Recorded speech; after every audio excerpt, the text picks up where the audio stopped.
And then he walked through the house and was asking the women that survived, who came here last night? And the headline he wrote the next day said, they were ninjas and they came with lions. There's mountains, but there's also little hills. He's getting up on this one, an RPG, a rocket propelled grenade, slams into that. His boonie hat flies off, and I see him fall down the hill. And it's like, okay, we just lost our first guy. This is serious now. Like we're going to and the weirdest things happen in combat, right? So he sits up and he's unhurt. He just got hit in the back with an RPG, unhurt. And he dusts himself off and we lock eyes. And he said his second phrase ever in English. He looks at me and he goes, okay, USA. I'm pointing at his face and I said, is that your guy?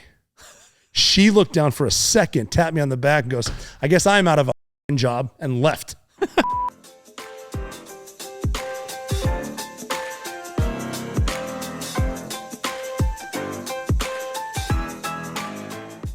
Welcome to the Rodeo Time Podcast, Rodeo's finest and guest. Today, the guest is Rob O'Neill, the man that shot Osama bin Laden. He's also got several other stories that he tells on this podcast.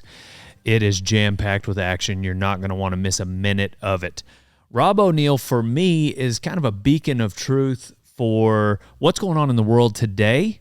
When there's a lot of propaganda out there, I like to turn to guys like Rob O'Neill. He's been all over the world. He did 14 tours, I believe, maybe 13, 10 of those being combat tours as a Navy SEAL in SEAL Team 6. So he's seen it all. He's been everywhere. Over 400 missions. And he was on the Captain Phillips raid, talks about that. He tells us about Osama bin Laden and killing him. He's got 2 books out. The first one is The Operator by Robert O'Neill, and we talk about that book in depth. I've got several questions. The second book that he's got out is The Way Forward, that he collabed with Dakota Meyer on. This book is available on rjoapparel.com. It's where you can also get Rob's personal apparel line, Front Toward Enemy. So go to rjoapparel.com and check out the book. He'll personalize it like he did mine. And also check out the Operator podcast. That's his personal podcast where he has done over 100 episodes on what's going on in the world today. He's on Twitter. He's on Instagram. I think his handle is McHooyah. So it's kind of a fun username that we talk about in this podcast as well. We're going to talk about something in the beginning of the podcast he's very passionate about, a possible solution for veterans, Iboga, and he's going to go into detail about that, and then we're going to kick it off with some stories about his time overseas. Use code KEVIN on mountainops.com to get the deal you can feel. We got the new Ignite right here, Huckleberry Lemonade. Now, let's hear from Rob. This is an energy drink. I don't know if you want one. I would love one today. We've got orange cream, agave lime, blueberry pomegranate. Let's try the orange, huh? It's a crowd favorite. Yeah. It's called Ranch Fuel. That's pretty cool. That's really cool. Yeah, they seems pretty clean. It's clear. That's important. That's very important to me. All natural products. Legalize That's what? Iboga. Iboga. Yeah, it's an effort because, and it's not like legalized like cannabis. It's legalized like medically administered to people who need it because it's not a fun time at all. To be under the influence? No, it sucks ass. Yeah. Are we starting? Sure. Are we going? Yeah. Oh, I just want to know. I don't want because I don't want to. I want to give you a staged answer because if we're not recording, I don't want to give you the good shit unless we're recording. Okay. So do I need to ask it again? Yeah, I don't know if we're starting or not. Like normally they say we're starting, but we're going. Yeah. Hell yeah, cool. So legalize Iboga. Iboga is it's not a psychedelic. It's a plant-based medicine. It comes from Gabon, and it's a hell of a lot older than the country. And they've been using it for a long time for everything. It's sort of a sacrament. But we found that it cures everything from addiction to stress to anxiety to basically anything that's been an issue in your life that you've suppressed. You can get treated with Iboga, and it kind of gives you a tour of your own soul.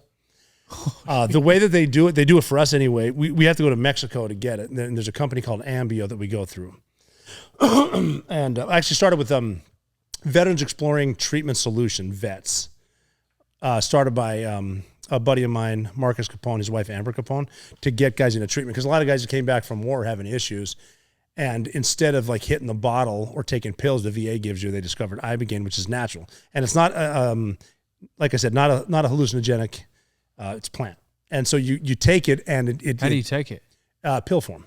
Okay. So they scrape it off the roots, the kind of like, they look like nuts, but it's roots from a plant.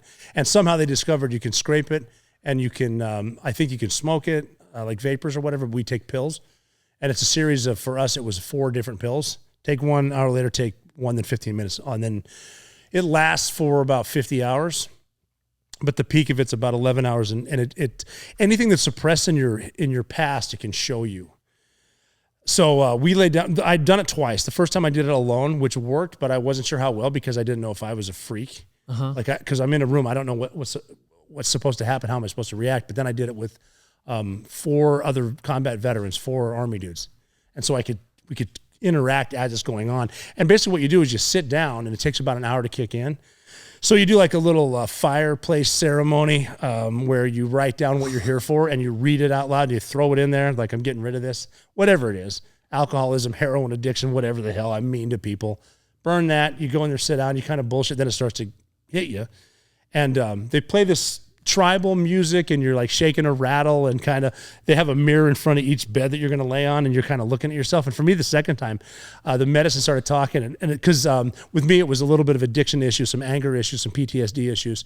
And I'm sitting there looking at myself and like my eyes are glowing and said, you're going to look at yourself until you realize one of us is the problem. Like looking at myself and other guys are over here. And I finally laid back and what it is, you put a mask, like a sleep mask over you, and you're set up to a heart monitor and everything. And there's medical personnel right there.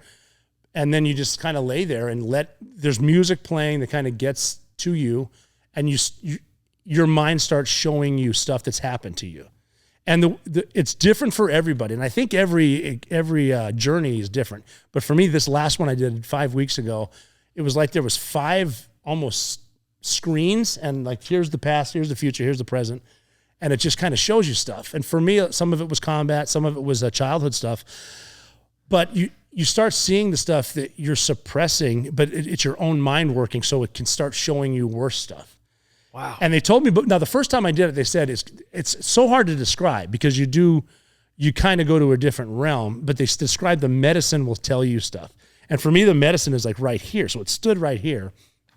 And they said if it shows you something, but you're not ready to see it, you can say, no, please don't show me that now. I'm not ready. But if it keeps showing it to you, you need to address this. So for me, both times, the first thing I saw was about 10,000 demons. And they're just everywhere. Yeah. And it was everything from black and white to red. They all had yellow teeth. Some were black teeth with yellow.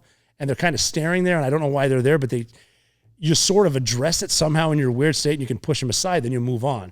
But if you have a creative, like it even has a sense of humor. Like if you have a sense of humor because you're talking to yourself, and I like to think I have a sense of humor, it can kind of joke with you too. Like the whole thing with, you got to realize that one of us is the problem type shit. Yeah. But then also if you're creative, when it shows you bad stuff that's happened, then you can compound that and start thinking of worse shit. So you'll say, well, this was bad. Want to make it worse? Is it like how similar is it to a dream when you've had a pain pill?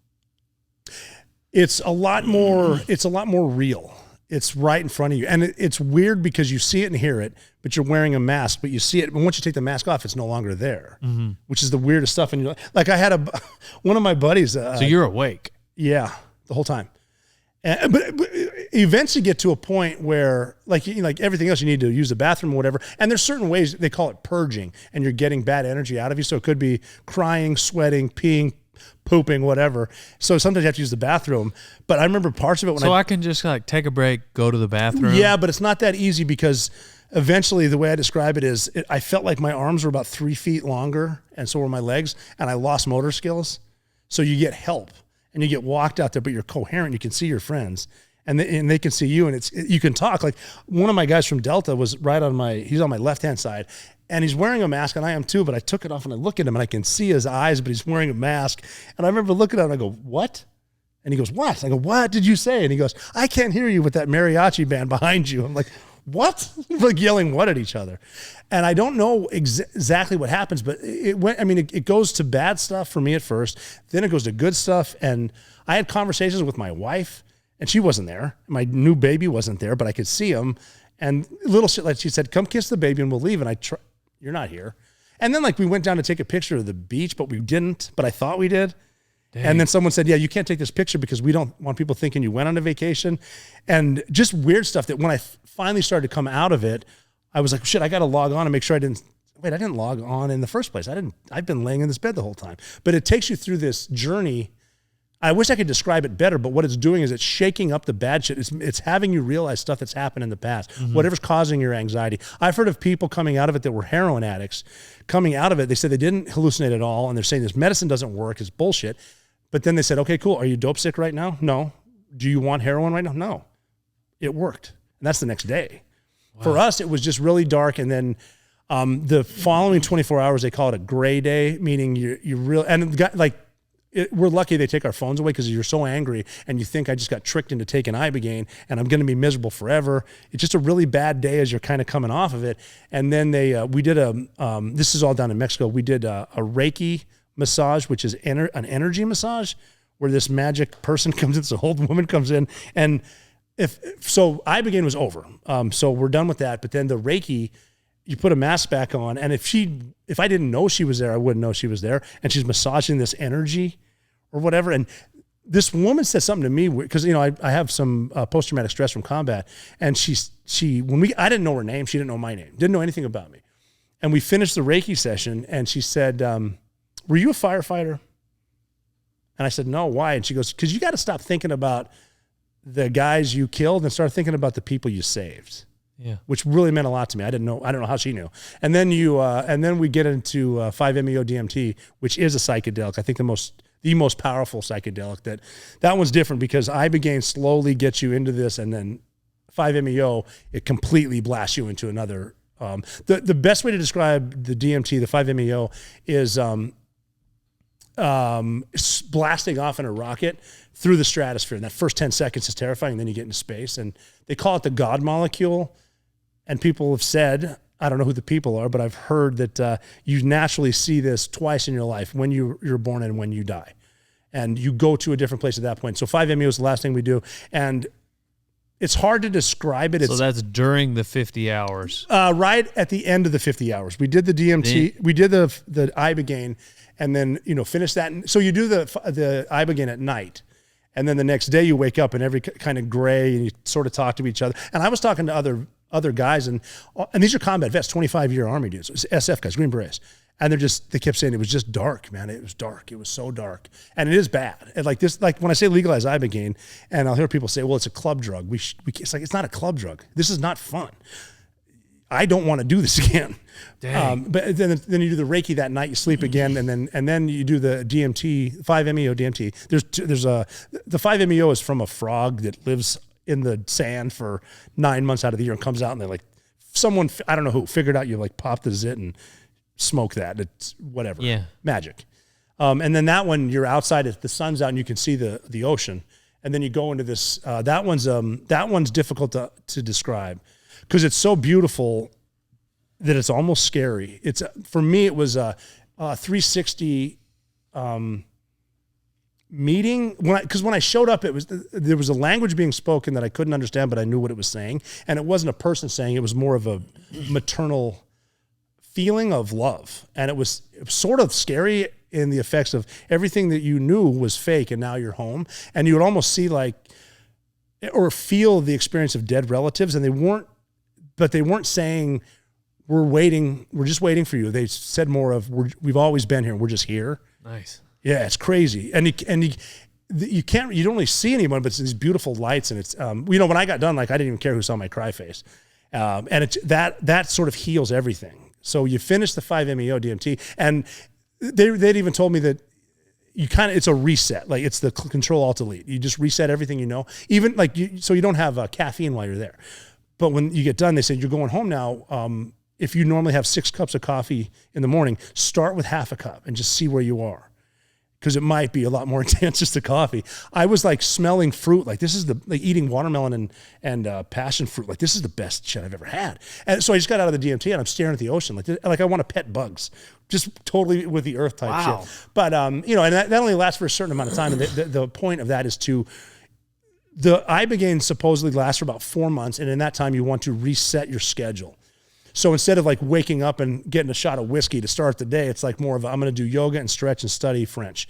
And then I'm going to, clean a poopy diaper from either, my daughter or me, depending on how the night was. Yeah. But just sort of reset it. And, but it's been working, like I said, for everything from people. Well, just to back up, I went with other veterans, so I was able to see other combat vets and how they handled it. Yeah. And I talked to dudes that had different combat experience than I did, to the point where I'm like, I didn't do shit compared to these Green Berets. Like, oh my God, the stuff they were telling me. And there was one guy that I just thought didn't like me, but he was just upset. And he would say, like, I can't even smile. Like, I force it. Look. And I watched him do the final. So I was done. And I watched him do this 5-MeO. And he was like kicking and fighting. And because when you go into this dimension, like if you fight it, it's going to win. You just, you have no control. And DMT is really powerful. And the guy that administered it he happens to be a black belt in jiu-jitsu. And it was good because he can just keep the guy on his back, and he's talking him through it as the guy's kicking. And I'm watching this thinking, oh, he's having a bad trip and this is not going to be good for him. This guy is just, and he did 2 hits for 6 minutes, stood up and like he hugged me. And he's like, tell Amber Capone she saved my life. I was going to kill myself next week. Damn. And everything's changed. It's just, so long story short, the psychedelics work for everything. And they don't want it here because it'll cure people. I have heard, I don't remember who, I think it was maybe, on the Sean Ryan show where I, heard your podcast, and then maybe it was Eddie Penny or somebody talking about it. DJ. Yeah. Yeah. DJ Shipley, and he went over there and did it. And it sounds like, all right, if, whatever combat veteran is considering suicide, and then it gets them to stop considering that, it's obviously a good thing. Yes. But just for like, well, I guess in any suicide situation that would be helpful. However, for me, I, grew up like, my dad's like old school cowboy. He's like a mix between John Wayne and Billy Graham. And I was raised the way you would assume that kid is raised. And I've never even smoked a cigarette. Yeah. And so for me, not only am I very skeptical because of, the trip you go on, but also it does sound, I guess I'm asking for the rebuttal to just the everyday guy where it sounds bizarre. Yeah, I mean, I didn't want to do it at first, but I would run into friends of mine that I served with, especially at SEAL Team 6, and they would mention, we would be doing something, a Super Bowl party or whatever, and one of them, it happened more than once, would say, yeah, I just quit drinking, that's cool. I'm like, good for you, that's great. They never mentioned it was because they did these psychedelics, and I didn't know that. And that's one of for me too, that's one of the reasons that I quit doing certain things, just because of this medicine. And I'll have to go back every year probably. But there's no, so I've done 5-MeO DMT, Ibogaine, psilocybin, MDMA, and all that. And they're different trips. The only one I think that has been used is MDMA. That's like ecstasy for clubs. But the other stuff, if it's medicinal the way it should be, it's going to help you mentally. You go to the VA right now too. All they're going to do is give you a ton of pills and ask you why you're all, treat you like you're a problem and kick you in the parking lot. And I don't know how many dudes have killed themselves in the parking lot of the VA. This is different. And even for people there are so many veterans on the verge of killing themselves. Just give this a chance. Like if you're there, give yourself one more week on this planet and try this. They should have that option. It should be administered, but it's not yet because someone's getting rich somewhere producing the pills they're handing out to people. Yeah, I don't think those kind of pills, they're not, they can't be much better, and aren't any better. Well, they just numb you. This one, most of this is natural. Mm-hmm. And I don't know why they don't want it, but that's a big push. That's why they legalize Ibogaine. And again, it's not, I don't want stores opening up, at a 7-Eleven and get your Ibogaine and go take it in the garage. Yeah. This is a controlled environment. And Ibogaine especially, it's very important to realize that you're in a safe place. Like the last thing you want to hear is techno music and a bunch of dudes dancing around with chem lights and shit. But people that, I mean, it's a trip, and it's. I mean, psilocybin is like LSD. Like when I finished the psilocybin thing a few months before I did Iboga, I remember just thinking, wow, I understand how the Beatles wrote the White Album. This is great. Yeah. Most of it's not a fun thing, and it is therapy, and it's been working for thousands of years. It's a sacrament. So you think it should be legalized. Yeah. What is it? What's your involvement past that? Does it have something to do with your foundation? No, my foundation, Special Operators Transition Foundation, is to get veterans, special operators into the private sector. I'm more hopping on vets, kind of getting on board just because I've seen the results. It's not my foundation, it's theirs. And I'm getting nothing out of it except I can help people get help. That's where I'm at with it. Gotcha. So working with companies like Ambio and then Veterans Exploring Treatment Solutions. So you got the foundation, and your apparel line is called RJO Apparel. RJO. And we do sell these there too. It's important for people to get these. Just when someone I've worn this shirt and people said, I've heard of Iboga. What's the deal? And just to be able to explain, just raising awareness about that too. When we donate to vets, with some of the profits we make, if we make profits. And then also we've got the 2 books, The Operator and The Way Forward. So, and those are also at rjoapparel.com. And they're funny because I'll tell people that I've gotten some creative people. I say, I will personalize and sign them. Anything you can think of within reason, I'll sign it. Yeah. And I've got the funniest one I've seen was a dude was obviously buying The Operator for a buddy he worked with because he had me sign, like, Dave, you kill it selling mattresses like I killed Bin Laden, love Rob, or some shit. Oh, that's pretty good. It's just funny. Yeah. And that's where you can get it customized is on RJO Apparel. RJOapparel.com. Yeah. So I can't remember. That's probably where I got my copy. Mm-hmm. Yeah. I would have brought you one, but you already have them. Yeah. Cool. Well, I have so many questions about this, but also you and I'll text Marcus a lot, but really just more on like current events and like where we're at. And I've been known to ask Marcus and asking you, like, when should I be worried? Now's a good time. Yeah, now's a good time between now and November. I think that we're on the precipice of losing this country. And you can tell that from the old admit nothing, deny everything, make counter accusations. Right now, the Democrats have been hijacked by leftists, and everything that they're accusing Republicans, and I'm not a Republican, by the way, I'm an independent, but everything they're accusing Republicans of, they're actually doing themselves. Like, well, if Donald Trump gets elected, he's going to weaponize the courts, kind of like you did. He's going to keep people off the ballots, kind of like you did. And defend democracy. They had a coup. Kamala Harris has never gotten one single vote, including the primaries, to be the president. And now she's this all-star nominee that they hated 2 months ago. Yeah. And she picks up that dude, Tim Walz from Minnesota, who's been to China more times than I've been to Montana since I joined the Navy, which is in 1996. Straight communists. And they're going to tell you what you want to hear. And they're pushing towards the you'll own nothing and like it type stuff. And just the increasing the taxes by $5 trillion is good, because they're going to say, well, we're going to look out for the middle class and stick it to no, you're not. You're not sticking it to anybody. The elites that you're talking about are the ones paying for your campaigns right now. And, if we lose this one, the countries we know it's going to change. I mean, even right now, I think we're the only country that does mail-in ballots. Why is that? Yeah. Yeah, because they're cheating. And to the point where we can't even say they're cheating because you might get sued. Even every major news organization, but it was a fair election, right? No, it wasn't, and everyone knows it. Yeah. No, calling Arizona with 1% of the vote in, whoa, and that's a plan just because a lot of powers that be know that people working are going to vote later, but if they hear they already called Arizona, why would I waste my time in line to vote? Yeah.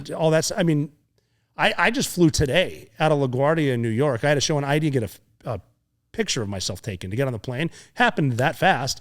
We could do that at the polling station. Why wouldn't we? Yeah. And even how ridiculous is it too? The Democrats are really good at calling everybody racist. They're also the people saying, yeah, but a lot of people from underserved communities, they don't know what the internet is. They can't get IDs. How racist is that? Yeah. Yes, they can. Everyone has IDs. Everyone uses the internet. Stop saying that. There's no reason you can't show up in one day unless you're overseas. And a lot of the overseas ballots for military don't get counted anyway because most of the military votes Republican. Yeah. So, and we're at a tricky spot. And the saying is you can vote your way into communism, but you got to shoot your way out. So what is it so when you say we should be worried, what is it we should be worried about specifically? Well, just the election going the wrong direction? Yeah, the election going the wrong direction, but it's also you need to be aware of the powers that be who are actually pulling the strings behind the scene, the three-letter organizations, the EPA. The lawmakers aren't making laws anymore, but you have heard the word mandate quite a bit, haven't you? Those aren't laws, those are mandates. They're suggestions. Mask mandate, 6 feet apart mandate. These aren't laws. I mean, shit, we haven't declared war since World War II. But we managed to get into wars. We're not declaring it. It's not, Congress isn't doing their job. Yeah. And so they start doing that. You start taking, they use fear really well. If you're afraid of something, people slowly start giving up freedoms for the bullshit of safety. Look at the Patriot Act after 9/11. Sounded good, but now they can spy on us because of 19 dudes mostly from Saudi Arabia. You know, it's just, it's government working their way in, NGOs, nonprofits working their way in. And they're like everybody else. They just don't want to lose power, power and money. Like a prime example is with, the madness going on with men playing women's sports right now. The way it starts is with the nonprofits raising money for gay marriage, which is fine. That's great. But all of a sudden, gay marriage is legal. Do you think the nonprofits go, well, done with that? No. Well, what's the next ridgeline? Because I'm not getting rid of these donors. We got people we hired. How do we raise more money? Well, let's start pushing this trans stuff. And then after that, what's next? What are they going to keep doing to keep the money and power rolling? And people need to be aware that. I mean, a lot of people getting appointed to different government positions. Like the first thing that Donald Trump should do if he gets elected is hire Elon Musk and then to fire 85% of the federal government. The overreach is insane. That the feds are involved in way too much stuff. Do you think he would do that? I hope so this time. Because he went in. I mean, he did campaign on the lock her up thing in 2016. He never did anything about it. But now that he knows what they're capable of, I hope he does. Yeah. Shit, he can hire me. I'll go to the Pentagon and start tomorrow. What, how much of that do you feel like you got an inside look at as a SEAL? Not as much as a SEAL. I was a lot more patriotic. I got to look at it after the Navy. I worked a lot on Capitol Hill. Gotcha. And I used to be the guy that would drive up to D.C. and see the beautiful buildings and the history. But I then saw what happens in those buildings and how it's paid with taxpayer money and how that's some of the richest real estate in the country, but they don't produce anything. It's all taxpayer-free money. And a lot of people up there have never run a business, don't have a payroll, don't understand anything. It's all free money coming in. They can lie to you and you're not going to pay attention. Not you, but I mean, look at TikTok. Yeah. How many people have missed out on stuff because they look at TikTok all the time? And that's fine fat, dumb, and happy if they are. But I mean, I'd hate to see a lot of stuff that the founding fathers wrote about is they would not be happy now. So do you have a TikTok? No. Yeah, me neither. I've been on it a lot. I don't want it. I mean, no, I don't like it. Why do you not have one? I don't have one. I've got a lot of videos on there that people have put up, and I think it's kind of. TikTok can be funny, but I'm aware of what China's doing behind the scenes. What are they doing with that information? They're fighting a fifth generation war against us, psychological war. The West, especially the United States, is one of the only countries that's taught to hate itself. So with the algorithms that China puts in, they'll realize where you're clicking and then what will piss you off, and they'll send one of those every couple of videos. So you're watching the funny shit, then all of a sudden it's how we're colonizers and how racist this country is and how we should hate each other. And they'll, like, if you're a certain guy, they'll send you certain videos and then another guy, different stuff to piss you off. And China doesn't do that. And China, they run a completely different algorithm. They're only allowed to use it a few times a day, and it's all pro-China stuff. So they're filling us with. They know if they can get the students to hate this country, then they're going to win. Is that not something Instagram, Facebook that they're all doing? I think so. I mean, Zuckerberg recently just came out and said he was sorry, and he admitted what the Biden administration was doing in 2021. Finally, and he sort of apologized, like, well, stop banning everything on Meta. I don't know how many buddies that I know that fought in the wars and they will say anything, and all of a sudden, I know a guy, Mitch Aguiar in Virginia Beach, a Brazilian jiu-jitsu guy, black belt, Navy SEAL, running like $1 million company, and then they banned him off TikTok or Instagram for saying something, and then he loses business. Yeah. Because he has a differing opinion. He's not one of the sheep. And so Zuckerberg apologized, fine, but anyone can apologize, write a nice letter. How actually close are we to like a World War III? I think we're sort of there already, but we're not going to fight it the way we traditionally did. Obviously, there's Iran, there's Russia. China's the big one too. They're going to pull the trigger on Taiwan anytime. That's everything from shipping. I mean, even in the Suez Canal, what the Houthis are doing with Iran backing and all that stuff too. We are no longer respected, and that's what's happening. The way that especially the Navy works, the U.S. Navy, the three pillars are forward defense, alliance solidarity, and deterrence. We lost alliance solidarity when we ditched Afghanistan because we left so quickly there. We didn't even tell. We got other countries, NATO countries, who were at some outpost in Herat, like 7 dudes. All of a sudden, the United States left? We're out here in Indian country. So no one respects us for that. Deterrence is gone because we're not going to do anything. We're too worried about bullshit climate change and green vehicles. Yeah. China's not worried about that. They're polluting a hell of a lot more than we are.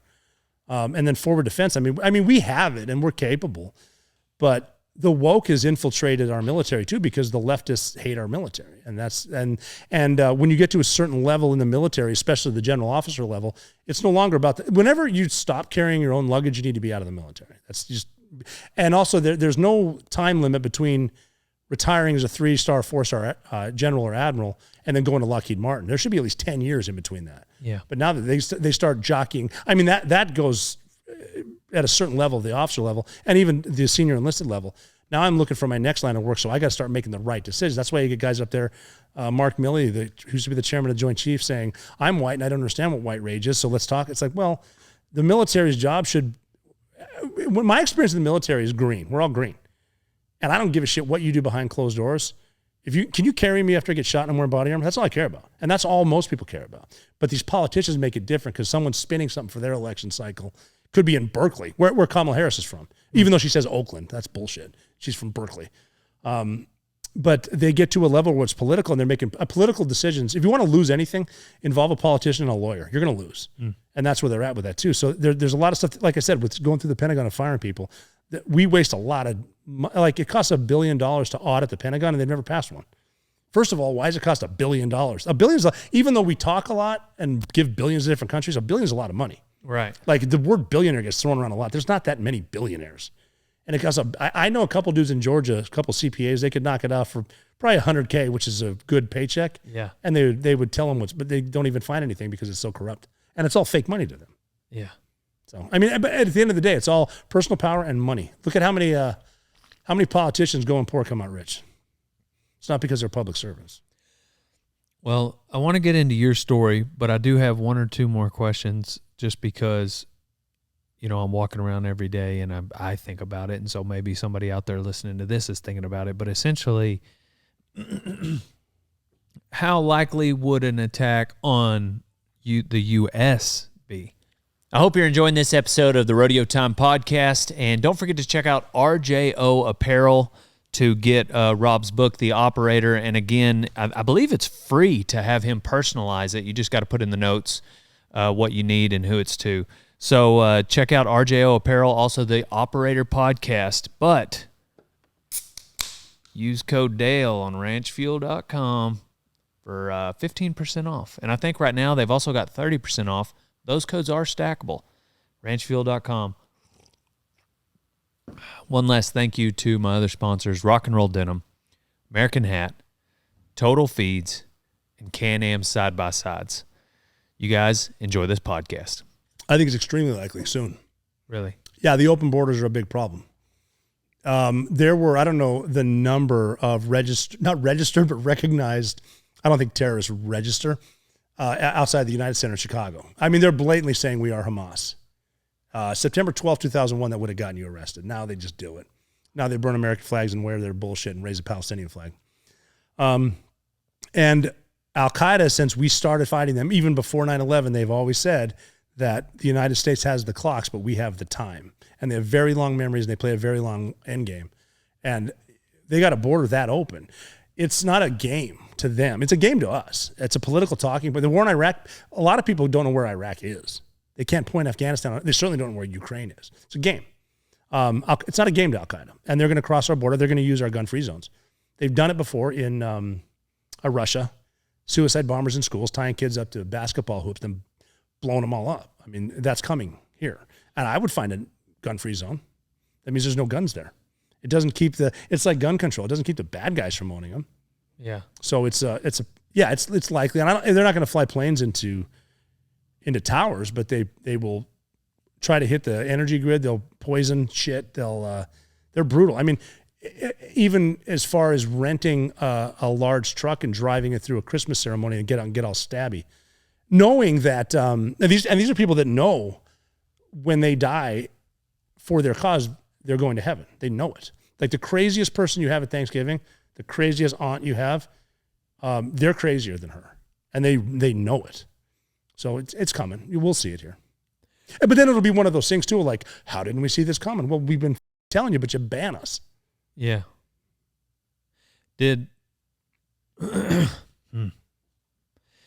So what about Texas? It probably wouldn't happen in Texas, I guess. It might, but Texas is pretty good. Yeah. When the shit comes down, I'm going to pack up my stuff and drive back to Texas. Yeah. Either Texas or Kid Rock's house. Yeah, Kid Rock's got a few guns. And again, I want to be optimistic, but I think too many. We're just based on technology. We're at the point where not enough people are paying attention to what's actually going on. It's hard to tell what's actually going on. Oh, it's really hard too. And I could, and again, don't believe me, but if I say something, look it up. Try to find some sources.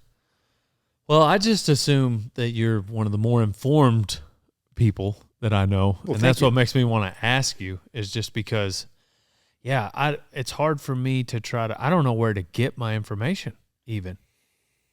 You know what I mean? Because you can't turn on the news. It's tough. A lot of the corporate media, they're just in on it. A lot of propaganda gets spewed out a lot of places. I'm not picking on the left. They just own more of the media. But the further you go up to it, it's like three companies that kind of own everything: BlackRock, State Street, and Vanguard.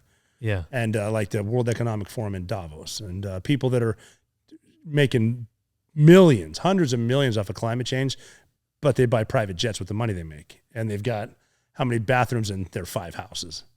I mean, if it was that big of a deal, why do so many of these rich people buy oceanfront property? If you rewatch An Inconvenient Truth now, we were supposed to be dead in 2015. Yeah. So these are people that can't they can't figure out they know the weather in 50 years. But they can't figure anything else out.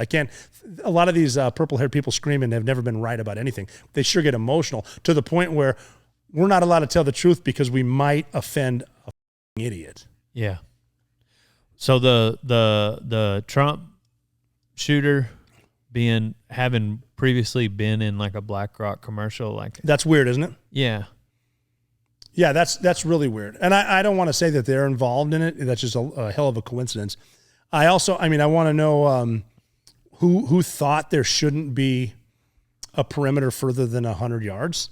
Yeah. When you're dealing with anything, because when I look at the more I look at it too, I like to keep it simple. Don't talk yourself into an ass whooping. Usually the truth is simple. With the Secret Service, it was one of two things. Was it gross incompetence or an inside job? That's it. And they're both bad. You could get a little slippery. What do you really feel like someone was involved? It was an inside job. Yeah. And I think, here's my crazy mind. There was a threat basically from Iran to kill President Trump. That sort of came out. And then you got this dude nonchalantly walking around, rangefinder. What kind of messaging was going on before? Which range was he using he was a shooting range with people that might know. He climbed up a spot. The local cops weren't involved. Donald Trump had never had counter snipers until that. Corporate media had never really shown his entire speech before, yet they're showing this one. And he just turned his head. Somebody misses. 8 shots are taken. People in the crowd are hit. One guy's killed. Then he's taken out. If you think the way, again, I'm not pointing fingers. I'm saying if it worked out the way someone might have wanted it, he takes a shot, kills Trump, sniper kills him, boom, he's dead. Oh, he was talking to Iran. Hey, MAGA, Iran just killed Donald Trump. We better go to war with Iran. Yeah. There's a lot of money in war, a lot of the military-industrial complex. Just going down a rabbit hole here, but, They just put a couple people on. There should have been people fired and imprisoned by now. Now we barely talk about it because it just didn't quite work out the way they wanted it to. It's deep and it sucks, but yeah, I mean, between how common it is to say aliens are here, like what the shit's really going on? Is that what would happen next? Is they just try to like change it up with? When was it that they talked about aliens? Something was going on with Ukraine or something, and it's just like, oh no, look at these aliens, like that. How they like? I don't know how it works. Over here. They definitely do the shiny object thing. I mean, even while we're talking about this right now, who knows what else is going on? I mean, Ukraine, we don't hear a lot about that, and the only video we see is from drones that someone's flying somewhere, and it looks bad. Yeah. I mean, I was in Ukraine in 1998. I worked with their government, and working for a corrupt government is fun if you're on the good side. But I mean, they've been laundering money there and doing shit forever. And now, I mean, you got people now who are not pro-war at all. And I'm looking at Nancy Pelosi, Chuck Schumer. Hate war. Now they love the Ukraine war. Why is that? Why do they hate Donald Trump? Is it possible he's going to come in, take the wool off? Look at how much shit's been going on there. Yeah. Money-wise. Again, money and power. Right. And we don't hear about Ukraine. It's always ceasefire, Palestine, Israel. No, ceasefire in Ukraine. We're good. I hope they invade Russia now. Yeah. Reinvade. Because wars end, but contracts do not. Like, just because we sign a contract in the war doesn't mean that contract's over. We got to keep making tanks, man. Wow. A lot of tanks in NATO already. We got to make more to send them. Yeah. Someone on Capitol Hill knows someone who's making tanks. And then they got to make more, right? Why do you think we left so much stuff behind in Afghanistan? We better make more. Who can you trust? Like, who can you listen to? Like, if you're just like, do you mean like a personality or a Well, I guess that too. Like, if I like off the top of your head, just someone involved in those circles, government circles, in the government itself. Yeah, I know a lot of good people in the government, and like Derek Van Orden, Ryan Zinke, Morgan Luttrell, Mike McCall. They're really solid dudes. But they've all told me too that it's really hard once you get there because you got to get a lot of people in the same room to agree on stuff, and it's very, very difficult. And on both sides of the aisle too. There are good Democrats, good Republicans, but the machine itself is like the self-licking ice cream cone. It's going to sit there and eat itself, and it's just you get caught up in the people. I mean, people need to be fired. You can't fire a government employee, and it's got to happen. Dang. Yeah. I mean, abolishing the EPA, the IRS. That's a good start. Get rid of them. Do the flat tax. That's fine. Don't do an income tax. Do a consumption tax. We had roads and bridges before income tax. Where's that money going? Are we paying with bonds? We got paper backing paper. Where's our tax money going? Why is it going to Ukraine? How much? And we lost it. And then, whoa, hang on. I got to check TikTok real quick. I don't need to pay attention. Yeah. This affects everyone. Even now, it's like, well, I know the eggs seem like they're more expensive, but don't believe that. Believe me, because I'm going to fix it. Right. You're in the White House now. Fix it now. Well, I'll do it on day one. Day one was 3.5 years ago. Yeah. But they believe it, and they do the same rah bullshit chants. I don't know if they're paid actors at this point. I mean, this is delicious, by the way. Yeah, thank you. Yeah. Tastes like dessert. Some good friends of mine. Agave lime, that's what I'm drinking. Do you feel like, if you had to just put money on, you feel like Trump's going to win? I feel like Trump has the support of about 90% of the country, but the media runs the polls. And the media is the ones that call the states. That is not the media's job. It's the state's job. Mm-hmm. Even with senators are not supposed to be a popular vote in the country. It's supposed to defend your state. And the states call like that, like when they say Donald Trump overturned abortion. No, he just gave it back to the states, like the Constitution says. Not abortion, but more states' rights, less federal overreach. But that's what the federal government does. So the media is calling elections. They're affecting elections. They're making these bullshit polls. So yeah, I travel quite a bit, and I talk to a lot of people. And what I found too, especially in 2016, not so much now because people are saying, "Look, we need Donald Trump," but what I found right around 2016, I think I was giving 300 speeches a year in 300 different cities. And what I learned to ask people, I wouldn't say, are you going to vote for Donald Trump? I would say, who's your neighbor going to vote for? And they'd say Trump, meaning they're going to vote for Trump, but they don't want to come out and say it. There's a hell of a lot more support for Donald Trump than there is for Kamala Harris. Yeah, that's a good way to ask it. Mm-hmm. But again, too, with Donald Trump, you're going to get Donald Trump. With Kamala Harris, you're going to get the exact people who are in charge right now. Like, okay, Joe Biden, blue-collar Joe, he's at a billionaire's house right now. No one even knows he's the president. Who the is running this country? It ain't Kamala Harris. It's not Joe Biden. Who's running it? Yeah. I mean, we're on the precipice of World War III. We got strike groups in the Arabian Gulf or the Persian Gulf, whichever you want to call it, based on who you want to piss off. Who's making that call? Is it the House Armed Services Committee? Is it the Pentagon? Who signed off on this? Is there delegation of authority, or someone just willy-nilly? Yeah, send the Lincoln over there. Do you have an idea of who did? Who sent it over? It's got to be the House. Who the House. actually? I think the House has got they've got a good grasp on everything, I think, because there's Democrats and Republicans and mostly veterans. And what I like about veterans is they're good at getting in the same room and talking it out. And the realization, like, look, you're not going to get your own way. You'll get some of it. We'll get some of it. That's how you should do it. Instead of, oh, by the way, and I'm also throwing this $1 billion of pork for a bridge I want built in my name in Montana. Yeah. It's all like they say, well, we had this bipartisan border bill that the Republicans wouldn't sign. Well, yeah, because 2% was going to the border. The rest is going to Ukraine and Israel. That's not our border. So, yeah. I mean, I think that they're, good people up there, but way too many staffers. Way too many lawyers. So what is it that made you want to join I've read the book. The Navy? Yeah, and I feel that you played a year of college basketball in Montana. I didn't play much.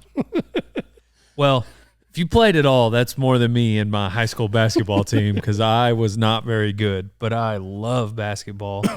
And so that's neat to think about. And your dad was pretty good. Yeah, too. my dad's still good. Yeah. Yeah, he played at the University of Montana. And then he was my training buddy every day. We'd play every day for a few hours. It was either 1-on-1, then 2-on-2, or we'd have the 5-on-5 games. We'd play at a gym every day after he got done with work and I got done with school. Do you still get to play some? Not as much as I used to, no. The answer is no. I don't have a hoop, but I will. When I go see my dad, I will. He's got a hoop outside. Because that's what, to me, that it seems like, basketball would be one of the things that you could play later in life. Oh, yeah. Especially kind of like golf, I guess. Well, yeah. With basketball, a good way to describe a lot of things is just shooting free throws. Do everything like you do anything. Muscle memory. If you want to be good, do it 1,000 times. You want to be great, do it 10,000 times. And free throws is the same way. So that's one thing that we would do with, I've told this story before, but every day we would play, when we would finish, no one can leave the gym until one of us makes 20 free throws in a row. Oh, I remember that. Yeah. And so we would do that. And we got so good that 20 was nothing. It could take 30 seconds. It could take an hour. But we started to add in when my season started. So like my junior year, my season started, we would start with 20. It was always 20 to leave the gym, but then it was 20 to get a steak at the Derby. But once you got 20 for the steak, then it goes up by 5. So 25, 20 to leave the gym, 25, then 30, then 35, 40. So, 20 to leave the gym, now it's 70 to get a steak. And then we got to that point, I think he made 89 or 90 in a row. Wow. Which was a record for the family until the next weekend I made 105. But it was just because we knew how we knew how to shoot. You do your ritual for your first shot, and we start on a make. But once you make it, your feet are planted, you're good. Keep them right there. Yeah. And the biggest argument we have is once I release, do I look at the hoop or do I look at the ball? The hoop or the ball? That was our biggest argument. I'll see guys now, like they'll make their first free throw and start giving high fives. Like, pretend you know how to do this and keep your feet where they are. You just made one, make the next, and then tell everyone how awesome you are. Yeah. But we would just do that. That became a thing. And that's why I got good at shooting rifles and pistols. Just for the same thing, the muscle memory, the dry firing, do everything like you do anything. Which makes me better drawing a pistol. If I have a jacket, I got to get used to getting my jacket off and pulling it this way, all that shit. So free throws that was a big part of us, and we just got good at shooting. Well, we talked about this. You actually don't have a pistol on you. I do not have one on me, no. But I do, and we have established that if anything happens, I'm handing you the gun. Okay. I'm not so arrogant. I might need to grab my glasses first. Rob, step back. I've got this. Everybody look out. Okay, Mr. Comedian YouTuber, give the gun to the guy that shot. Is it? I know it's Osama, but UBL, is there like another language that's Usama? They call them UBL, Osama bin Laden. But then Osama bin Laden is the way that we've always said it. But I say gotcha. UBL and pronounce it Osama. Yeah. Okay. So, but that wasn't his target name was Cake Bread, for what it's worth. Cake Bread. Yeah, someone named him Cake Bread. Objective Cake Bread. Neptune's spear was the mission, but Cake Bread was his objective name, I guess. And well, so backing up, so you decide to go to the Navy. Yeah. And You were actually on your way to go to the Marines. Yeah. Well, the reason I joined was I was at a point of life that most people around the age of 18, 19 reach, where you say, I just got to get out of this town. And that because was me. of the girl. Because of the girl. Yeah, that was part of it. I was like, I got to leave. I got dumped. I'm leaving. And so I went to join the Marine Corps because I did have two friends. Little did she know. She had started. And her name was Hillary. And it seems like you get involved with Hillary, God help you. God help you. But I had two buddies of mine from Butte that always wanted to be Marines. And they were 2 years old. I mean, growing up, they always wanted to be Marines. And then they left for boot camp right after they graduated the same high school. I was still in high school. They left together, and every time they came back, they looked like Marines, like they badass. just looked like, yeah. And then when I decided it was time to leave, I was like, well, I'm going to do what Ben and Jim did. I'm joining the Marine Corps. I love Full Metal Jacket. It's got to be similar. Let's do this. And so I drove down to the recruiting station on Harrison Avenue, Butte, Montana, and I walked in. And the way you walk down a hallway, Navy, Army, Air Force, Marine Corps. So I walked right to the Marine Corps office, and he wasn't in there, and the Navy guy was. A dude by the name of John Judy. He was a Navy chief wearing his khakis. And I looked over at him, and the only reason I went to see him was Ben and Jim, the Marines, told me the Marine Corps is actually part of the Department of the Navy. It's just the men's department. So I went in there to ask this Navy chief, where's a Marine? And as a sharp chief, he's like, what do you want him for? And I said, I want to be a sniper. I'm a hunter. He said, look no further. We have snipers in the Navy. You need to become a SEAL first? No big deal. We'll send you to sniper school after that. And he had nothing to do with that decision. He wanted the quota. But of course. Not a lot of dudes from Montana joined the Navy. They joined the Army or the Marine Corps. And so I'm looking at this dude. I'm like, I didn't know how to swim, but I'm like, I'm kind of naive, but this is a professional. Why is he going to lie to me? Signed up. But you did get it all in writing.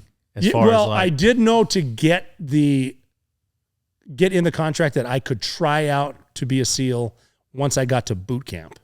So it's a good thing you did, because had you not, and he sent I you may not have somewhere gotten else, the chance. Yeah. Well, you also remember his name. Yeah. Because a lot of times people may not bank on the. He struck me as legit. He was Really? a good dude. He really did. He helped me out quite a bit. He was a good dude. And I had 5 months between the time I signed till I left in January. So I had my student ID to Montana Tech. They had a pool, so I would drive up there every day and get in and try to swim. And I ran into Mike Driscoll, my buddy, who was on the swim team. We don't have a lot of swimmers in Montana. And the way that went was he said, it's great to see you. I've literally never seen you in the pool. What gives? I said, I just joined the Navy. I'm going to be a SEAL. And he's like, no, you're not. Not like that. So get back in. He showed me the breaststroke and the side stroke. And so he helped me with that. And then actually during the time between learning that and going to boot camp, I ran into Jim McBride, who was a Marine. And he had been through air crew school in the Marine Corps, and you have to learn how to swim, be a rescue swimmer. And he was up there. He's like, well, let me show you, let me work on the way the military does it. So he helped me again. And then I thought I was proficient when I got to boot camp, which I was. I passed the test. Then I got to SEAL training. It's like, holy shit, this is a different level. Because a lot of guys were like collegiate water polo players. They grew up swimming. But you said some of the guys that even went on to become SEALs had no real experience. I was surprised too to find that out. A lot of the dudes that, like a lot of guys that quit are triathletes. They just quit because it's really hard. A lot of guys that could do, the dudes that can get through it and not get wrapped around anything emotionally, become a head case, they're going to make it through too. Kind of being the one meal at a time type guy. Yeah, you talked about the Navy wanting to increase the numbers, and it's 80% always fail no matter what. Yeah. No matter what. And do you identify anything in the 20? Like, do you feel like maybe or it's just, you don't know till you're in it? It's hard to say, and they've spent a lot of money trying to figure out the secret sauce, and there really isn't one. They're a lot smarter now about nutrition, about prep, smart workouts instead of just beating your ass, and it's 80% of everyone. So 80% of the white guys, 80% of the black guys, 80% of the Asian dudes, they don't make it. 20% do, 15% do. And it's always been that equation. What percentage of that, or just like as a rule of thumb, like there's got to be a percentage of the 80% that fail where it's just like, had they been in any other buds class, this one thing Possibly. that happened is just... Well, it could be anything, and a lot of it has to do with luck. Like, guys don't quit because, well, this sucks, and they quit. It's like, I'm tired of the broken toes. I'm tired of the stress fractures. My shoulder's killing me. I'm tired of my neck with the boat. I'm just sick of this shit, and I quit. I mean, if it's anything like, say a dude stepped in a hole, sprained his ankle. I'm done with this shit. I quit. Maybe in the next class he wouldn't have. You do need a lot of luck to get through it. And no matter what, you got to be there every day, and then you can't get overwhelmed with what's going to happen. Short-term goals are your friend, long-term goals are your enemy. If you can make it to breakfast, man, that's good. So make it to breakfast. Had the short-term goals your friend, long-term goals your enemy, did that carry over to life at all? I think so. Yeah, it was. I mean, very early on, I got advice that a lot of people probably don't know they gave to me. I got advice from a guy that I was in SEAL training with, who was an ensign, which is the lowest ranking officer, Naval Academy guy. His name is Tom Donovan. He's actually a 2-star admiral right now. Badass. And he probably doesn't remember this, but we're in the same class. And I was outside. We had these cages outside. You keep your wetsuits and everything. And I don't know how I made conversation with him, but I said, I'm scared being here, but you got to be even twice as scared because you're in charge and you have to go through it. And he looks at me and goes, what are you scared of? He's like, these instructors are just dudes. You're a dude. Don't be scared. I'm like, oh, okay, I won't be. And that helped me. And he probably didn't even realize he said it. And then one instructor telling me that don't think about getting from now to 8 months from now. That's a long-term goal. Do it like this. And I've said this a bunch of times. And I still use this too. The way to achieve a long-term goal, a short-term goal, is wake up in the morning on time, make your bed the right way, and then brush your teeth. You just started your day with 3 wins. Mm-hmm. Make it to the 4 a.m. PT on time. And as you're getting beat, don't think about the pain. Your next goal is breakfast. Your next goal in life after breakfast is lunch. After lunch, your next goal is dinner. After dinner, do everything you need to do to get back inside that perfectly made bed because you took the time in the morning to make your bed the right way, regardless of how bad today was, and it will be bad. Tomorrow's a clean slate. Tomorrow's a fresh start. And when you feel like quitting, which you will, don't quit right now. Quit tomorrow. If you can keep quitting tomorrow, you're good. You can do anything. How much of it seems that, so that, I don't want to glaze over what you just said, because that does sound like, legit life advice. I'm thinking, and I've always thought, just like how much, having read a bunch of y'all's books and visited a few times on podcasts with Navy SEALs, mm-hmm. I've never fancied myself like a water guy, and I'm just curious though, because it seems like, yes, of course, Captain Phillips, yeah. And there are like water things on the water that you guys will go do, but not a lot of water around Pakistan and Neptune Spear and Afghanistan, Iraq, and you guys are still pretty involved. So like, is the fact that someone's not really that interested in water, like, it doesn't sound like, I assume your answer is that shouldn't keep them from wanting to be a Navy SEAL.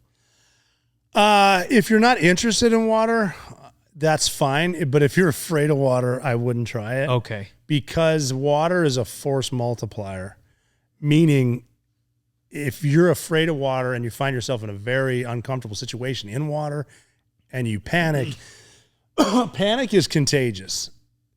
And not just for people around you, but for yourself.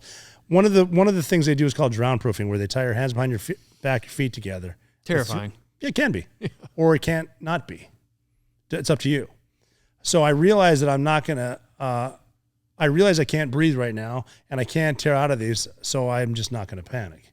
How can I stay relaxed? Well, if I exhale, I'll go to the bottom. So I'll just do that. So I do that. And then if I need air, I'll just kick off, go up, inhale, exhale, come back down here. Chill the That's it. I mean, if you don't have that mentality, like when they have you float for 5 minutes tied up, it's hard, but it's a lot harder when you're kicking and screaming. So whenever I was like high school, junior high, my dad would, throw us off the tube or whatever at the lake, right? Yeah. And then take the long way around. That would scare me. Yeah. But it wouldn't keep me from getting on the tube.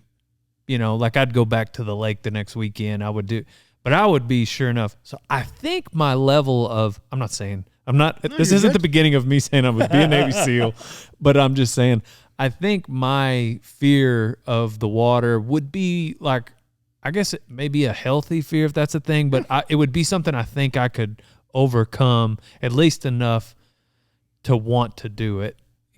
Whether I would pass buds is a whole nother conversation, but I'm just saying, I've just always wondered that about people that, as far as recruitment numbers, like how many of them is like, no. If you're just okay with water, that's enough. Yeah.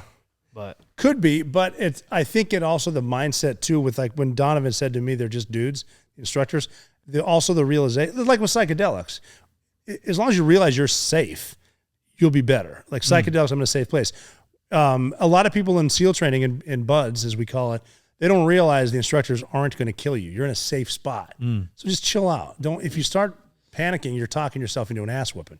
Calm down. If guess what? If you drown, they're going to revive you. Yeah. They're not, even so simple as if that instructor lets me drown, they're going to fire him. He doesn't want to get fired. He's going to save me. How many people have drowned? A lot of guys drown, but they resuscitate them. I don't know how many have died. There's been deaths, but not a lot. Not as many as there could be. Yeah. Wasn't there one in yours? No, he died for a minute and then he came back. And he that was actually a crazy story because it was his last attempt at underwater knot tying, where you need to tie 5 different knots underwater. And they'll mess with you. Like you go down and tie one knot around you got a rope, tie it around a rope, and then they check it out. And they'll mess with you too. Like they'll pretend the knot's not good, so they'll tell you it's bad, and you untie it, retie it, whatever. Come back up, breathe. Next knot's this. And they'll give you we got to tie 5 knots in a row to pass. And they will give you a certain amount of times to pass every test. But if you fail like the 4th time, they're going to kick you out or at least roll you back. And you don't want to get rolled back. You don't want to go back to one day. You want to stay here.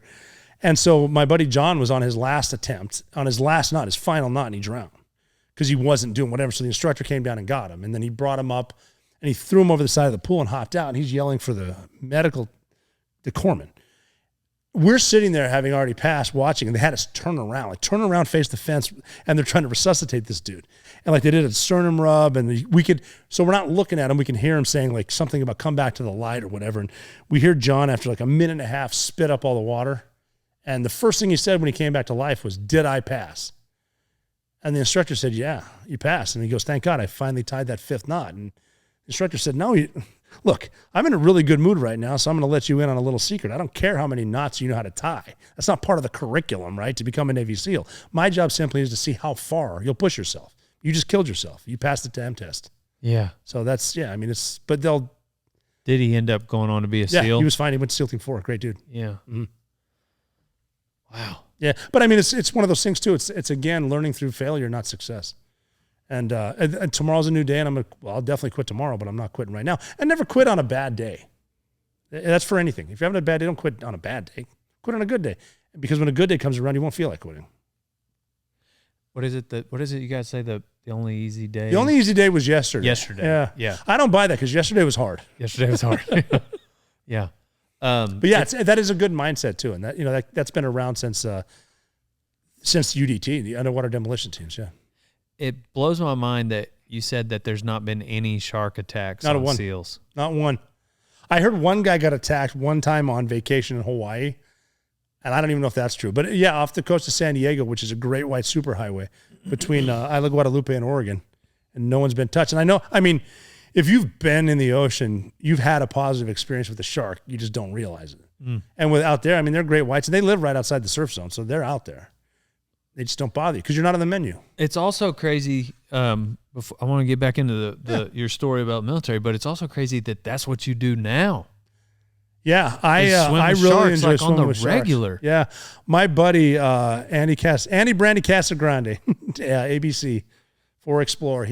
He's the one that took me in with my first dives on purpose with great whites, and we filmed that. We saw 33 great whites in 3 days. Not in a cage. In a cage, technically, because the Mexican government needs you to be in a cage, but we could get out and swim with them, which was incredible because in Mexico, off that island, is the cleanest clear water you've ever seen, and it comes off the cliff and goes straight down to like 500 feet, 800 feet. On the west side of Mexico? Yeah.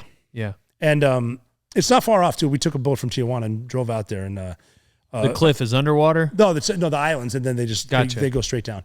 And it was neat to watch them, well, especially in a cage, because you see how fast they can come up out of the depths, and how quiet they are, how silent they are, and how cautious, curious, and polite they are. Really polite, very respectful of each other. These great whites have a hierarchy, and you can tell like the biggest ones are the females. And they're the ones like if you had a choice of which great white do I run into in the open ocean, you want it to be a big female because you know she's 30, 35 years old, experienced, she doesn't want to eat you because she would have by now. It's when you run into the 9-foot male with all the scars on him who's about 2 years old, he's the problem because he doesn't know he's a great white yet. So you're just floating out in the water. Well, and if a 30-year-old, 18-foot great white swims up to you, like it's just not going to eat you? No. You probably won't even see it. You won't even know it's there. And if it does, ideally, you want to present yourself and make eye contact. If you start splashing it, as an instinct, that's something in distress, and maybe it's a meal. But allegedly, too, and who knows, maybe I'll get eaten by a shark in a week. But because I go Cape Cod a lot, and there's a lot of great whites up there. But you said if you do get, if there is a shark attack, somebody did something wrong. If you get attacked, something went wrong, and it's not the shark's fault. First of all, because you're in their world now, and as soon as you set foot in the ocean, you're at the bottom of the food chain. Mm-hmm. But usually, if you get attacked, you got in between a shark and its food. It's murky. Like after rain, you really shouldn't swim because it could be murky and you can get hit. There are certain times, they say dusk and dawn, you might not want to be in the water because that's when they feed. That video of the dude getting killed by a tiger shark off the coast of Egypt, they were putting, they slaughter camels and cows and put the entrails in there. That attracts sharks, and the sharks are there to eat. And if sharks are there to eat, you probably don't want to swim. If it's a breeding ground, you're fine.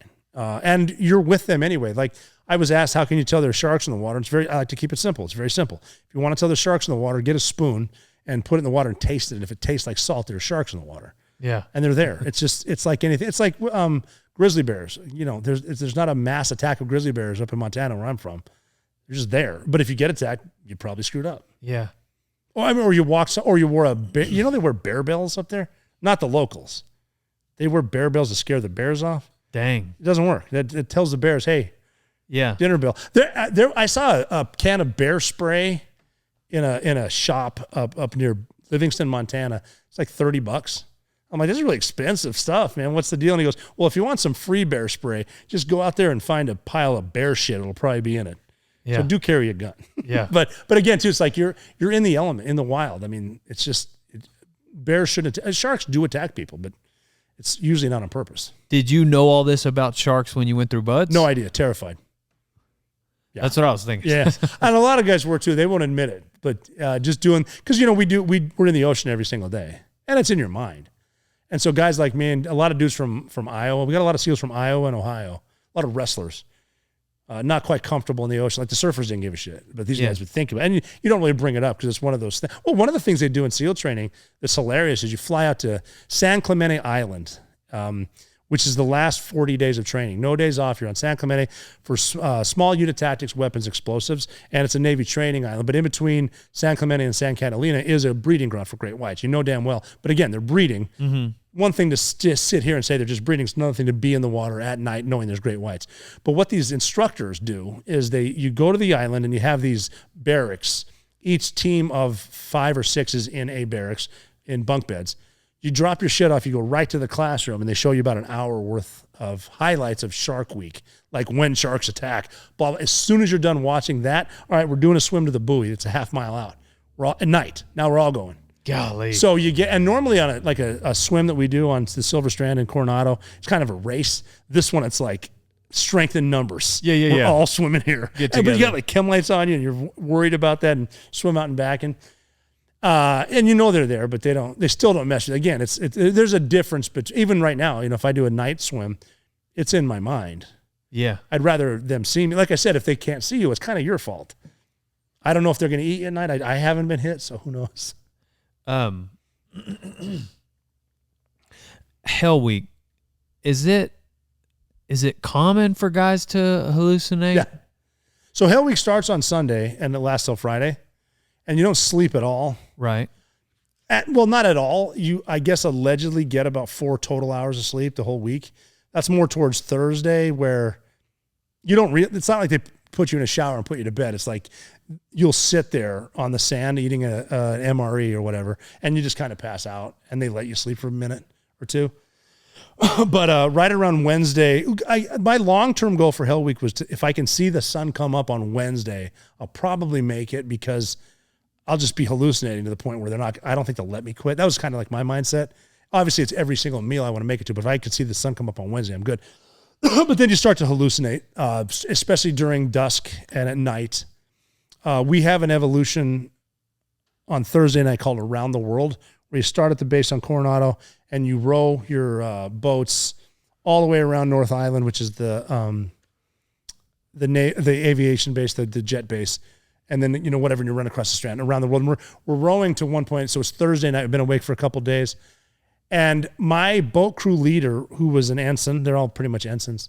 His dad was an admiral, Smith. Last name is Smith. And he said, my dad told me, because you're in Hell Week, you only see your boat crew. So that's 7 dudes, right? And then he said, my dad told me that you're going to have ups and downs, major ups, major downs. If you're on a down, tell us. Tell everyone you're on a down, and maybe someone's on an up.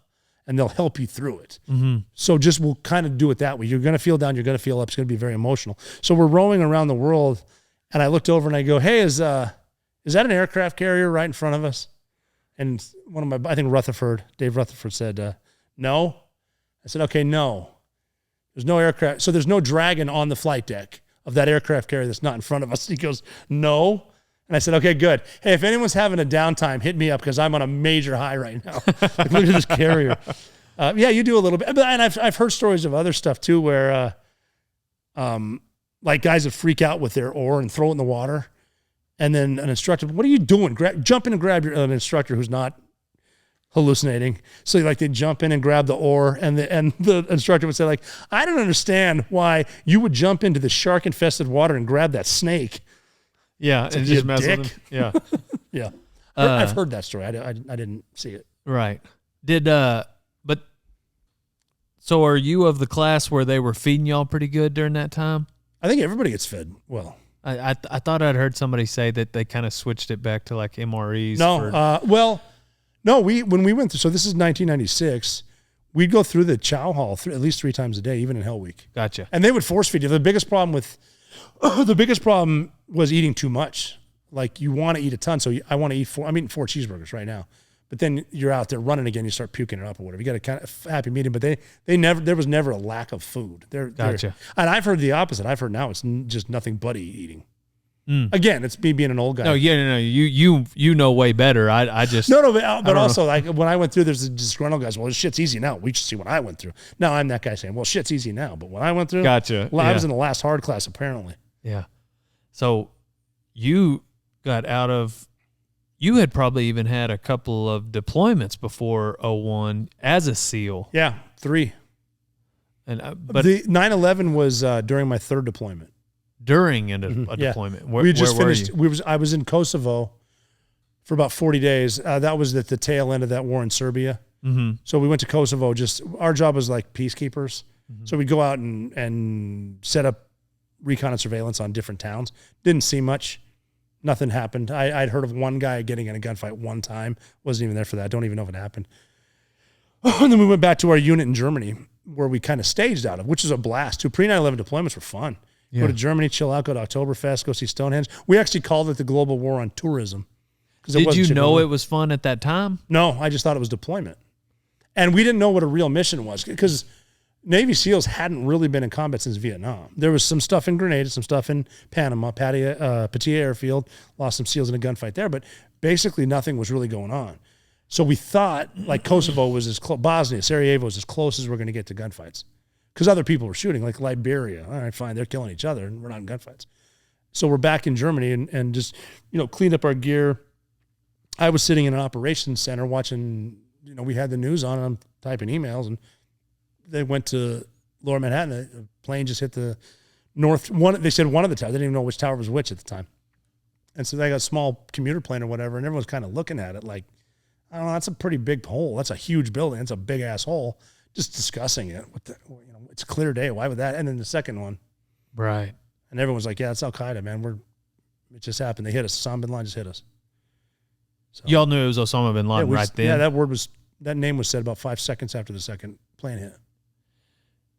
Wow. And then it was only just a couple of weeks before there were people Yeah, they started sending dudes over. Afghanistan. The Green Berets went in, the horse soldiers went in, were flown in by TF-160th, flying at altitudes that they didn't even know the airframes could handle or not.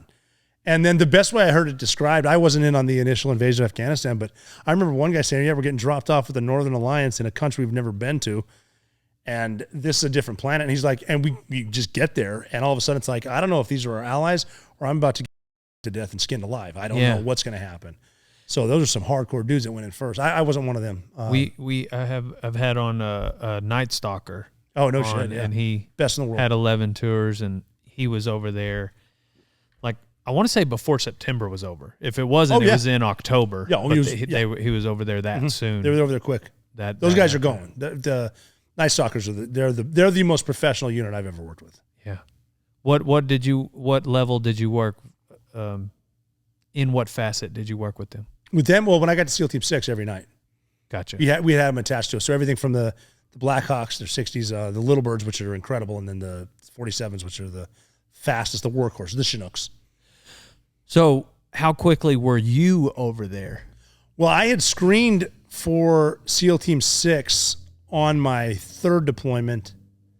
And the way it works is you need to have an interview to see if they want you. And then if your team wants you. So this is before selection? Before selection, but after 9/11. Because that 9/11 is what made me stay in the Navy. I was going to get out. Because it's like everything. Like I only enlisted for a certain amount of time. Then I met the guys, re-enlisted because I'm young. I want to hang out with them. Then 9/11, I'm re-enlisted again. Heard about SEAL Team 6. I got to go over there. So I screened positive, which means I'll get a shot at selection, which is once a year at the time. So I went on another deployment overseas because I was hoping to get in on the invasion of Iraq in 2003. My green team selection team was 2004. So we go over in the summer of 2003 when the invasion is like right around March, April. Maybe we can get into Iraq. And we were heading that way, but then something in Liberia happened with the embassy, and we turned around. We had to go in there and help secure the embassy. So we missed the invasion of Iraq, too. I was at SEAL Team 4 at the time. When was Anaconda? That would have been in 2002, March of 2002. Real quick. Mm-hmm. Yeah. Oh, yeah. They were in it. That was one of the things, too, where the realization of this is serious now because I was friends with Neil Roberts. He was one of the first guys I met at SEAL Team 2 when I checked in, and he's just a complete badass, like the ultimate guy. Roberts Ridge. Oh, yeah. And he's the guy that, like, not only he had the obstacle course record at Buds, and he kept it for a long time.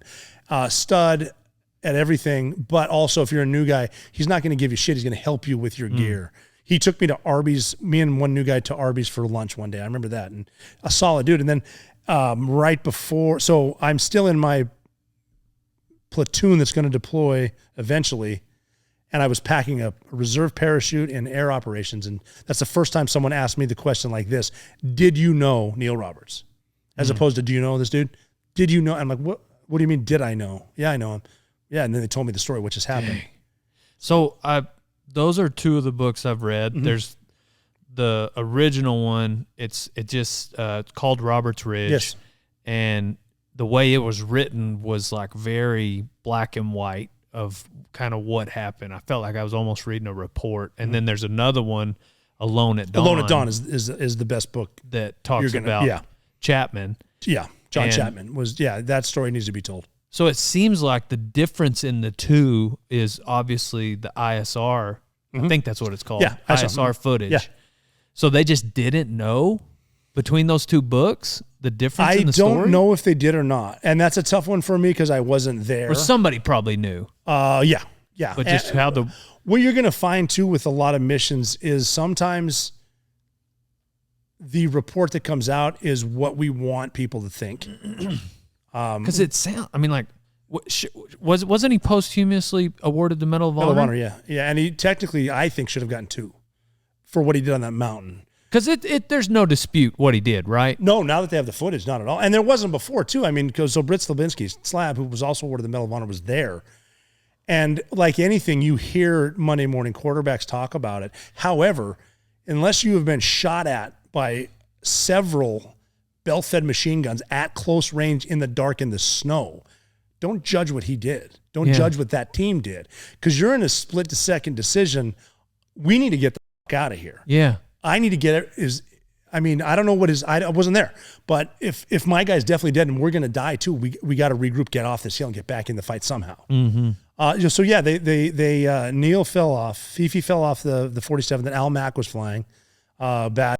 He's a Night Stalker, one of the best ever. Razor 03, Al Mack. He saved the bird that got hit as Neil fell off, brought that down, and then the team came back with Mako 02, was it? I don't remember. I might screw that up. They came back and they landed on the same spot to try to get Neil, and immediately started getting engaged. So they're all within the radius of this pilot room. got shot in everything. Sorry, he got shot in the second time in. Yeah, they got second hit. time. Mm-hmm. And then Rangers came up on the bottom, and then Slab and his crew. And we got guys that Brent was shot through both legs, both femurs. Like Turbo lost his leg. You're losing people. You got to make a move. We're going to die here. Yeah. And I guess Chapman had his gun across his chest and it stopped moving, like he stopped breathing because his laser was on, allegedly. I wasn't there.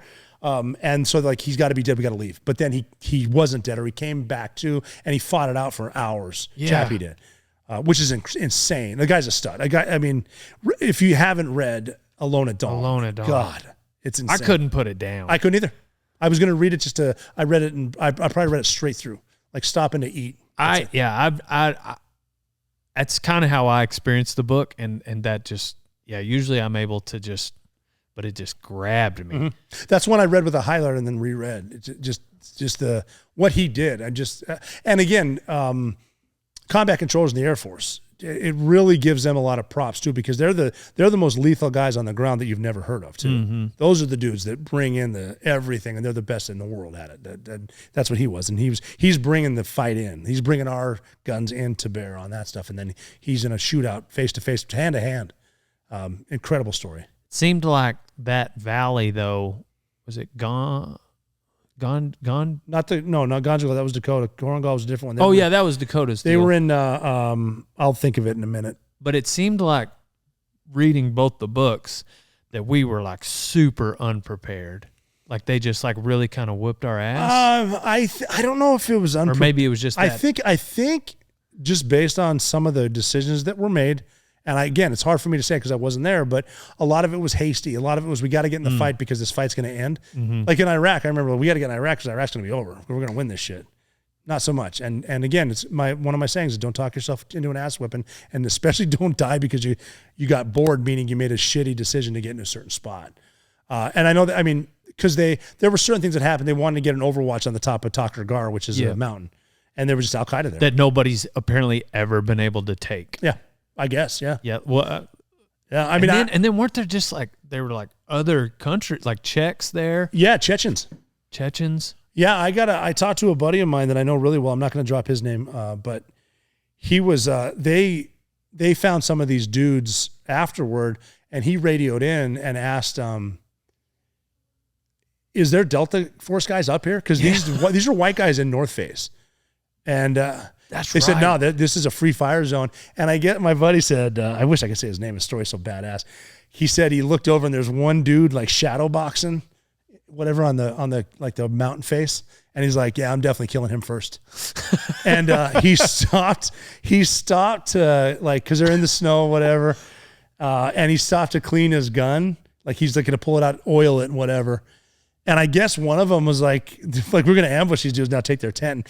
One of them was taking a shit, and all of a sudden they saw him. So the gunfight started, and he said he was the only one that cleaned his gun. And he said the loudest sound I've ever heard in my life was those three other guns going clink, clink, clink, because they didn't clean them, and all of a sudden they're just frozen. So he's got his gun up, and it's like, now I'm fighting these Chechens. And I don't know if you know anything about Chechens, but if you run into Chechens, I got a story for you later, but if you run into Chechens, game on. I've been in a fight with Chechens before where they're around us, and I was like, this day is going to end one of two ways.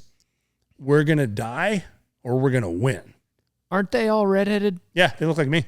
That's what I was going to say. Yeah, the gunfight I was in, I had a dude shooting a belt-fed machine gun at me that looked like me. Damn. And the was scarier was he was a white guy yelling Allahu Akbar. Ooh. And he was close. That's you want to hear that story now, or do you want to? Yeah. No, we can jump out of it. So I was running an outstation in a town called Assadabad, Afghanistan. So Jalalabad's here, the Konar River goes up, and then Assadabad. which is right over the valley from where Lone Survivor took place, the Shuriak and the Korangal valleys. And we'd been involved with that. And word got to us that there was this dude named Zabit Jalil on the Pakistan side. There's 2 houses where Al-Qaeda is. Because if you can believe this, they would hide in Pakistan and we would not pursue them. Because I don't know why. Oh, okay. It's like with Laos and Cambodia. We didn't learn our lessons of Vietnam. Now we want to attack Pakistan. So they're there. So I'm running this outstation. I'm kind of bored. It's like, you know what? Let's figure out a way where we can hit these dudes. And I knew, so I was a team leader, and I knew that within our rules of engagement, if they shoot at us and we're in what's called troops in contact, a TIC, and we have positive identification on them, we can pursue them up to 10 kilometers inside of Pakistan. And these 2 houses are like 1 click and 2 clicks. So we'll just maintain a gunfight. We'll clear these houses. We'll kill this dude Zabit Jalil for sure. Did they know that? No. And the way that they didn't play by our plan. And the only time the perfect plan exists is in the planning room. When you get out there to do anything, it's fucking Murphy shows up, right? You bet. And so our plan was, and this is probably illegal, because I only had me, 2 other SEALs, new guys too. They weren't SEAL Teams. I was SEAL Team 6. They were not. Nothing against them, but they just had no combat experience. You bet. There's 3 of us, 2 Army dudes, and then some Afghans. And they were the kick-ass desert tiger stripe uniforms. So I decided, well, we're going to go out in town and have someone make us tiger stripes. We're not going to wear any flags or anything. And we're going to go to the top of this mountain, and we're going to have them see us. And then they're going to attack us. And we're going to call in bombs and pursue them. Right? Sounds simple. Keep it simple. Yeah. There's the plan. So we got inserted. We walked up to the top. And then there are these dudes down there. And we're in what's called the FATA, the Federally Administered Tribal Area, it's basically the Wild West. And there's this thing called Frontier Corps. Some genius in the American military decided to arm them so that they can fight the Taliban and whatever. These are bad guys we armed. So we have the high ground. There's just a few of us, and we see these guys when the sun comes up, and they sort of come over, and we got this Afghan dude with us, and he's one of their officers. I'm like, hey, go down there. And these are good Afghans. Like, they're being trained by the CIA. And we're like, go down there and talk to them, and don't say anything that they're Americans here. So they go down there, and they come back, and they're like, yeah, everything's fine, whatever, all this bullshit. And we're like, okay, cool. They haven't shot at us. So we'll kind of hang out. We've been there all night. The sun's sort of coming up. All of a sudden, these trucks start showing up with dudes in the back. And then another truck. And another one. And there's all kinds of, like, these are some fighters now. Oh, shit, they're all right there. And we have the high ground, but there's only 3 of you. There's a couple of us. We can beat it now. We got to run, though. And I'm thinking this, like, do we give up the high ground? We can't fight these. Because I'm thinking what happened a couple of years ago with Red Wings. So we're going to just run down the hill. So we'll get a little standoff. They can't see us. We'll run. So we run down to this spot, and I want to call in a helo. And one of my Afghans come up to me, and I never heard him speak English before, but he just looks at me and goes, bad guys. And then they just start laying fire on us, right? Oh, shit. So it's daytime. And he runs off to this, there's like a little hill. Now we're extreme low ground. And it's scary as shit to get yelled at. It's also scary to see how fast these dudes are. So a lot of them are wearing these brown pajamas. They're not pack military or whatever, but they're sprinting. And they're Chechens. There's something. Well, there's Al-Qaeda. It turns out at the end, there's Al-Qaeda, Taliban, and pack military. So they're all here because they don't know we're Americans. They're just we don't have air support, right? So they're going to just kill these Afghans that are obviously not on their team. So they're surrounding us. I had a backpack on. We'd been there about a day or two. And I had a backpack on, and one of my guys he's the radio guy, and I know I need him to call. We need air support, no doubt about it. We're not getting a helo without it. And I had always heard from Vietnam guys, we'd always wear our gear in what's called lines of gear. Your first line, your second line, your third line. And you wear it in order of precedence. So your first line gear is your most important shit. It's on your belt. It's in your pockets. It's like your knife, your dip. Yeah. That's it. Second line is your second most important stuff, which would be your magazines, grenades, maybe some water. Third line is your least important stuff in a backpack. So that's going to be your sleeping bag, extra socks, foot powder, shit like that in your backpack. The reason, I'd been told by Vietnam guys, that is so that if you need to run, you can start shit canning your gear in order of precedence. Yeah, gotcha. So I need to get to Tony. So I'm like, so I ditch my backpack here, and I sprint to him as these guys are they got us in a 3-sided ambush in low ground, really at noon. Horrible.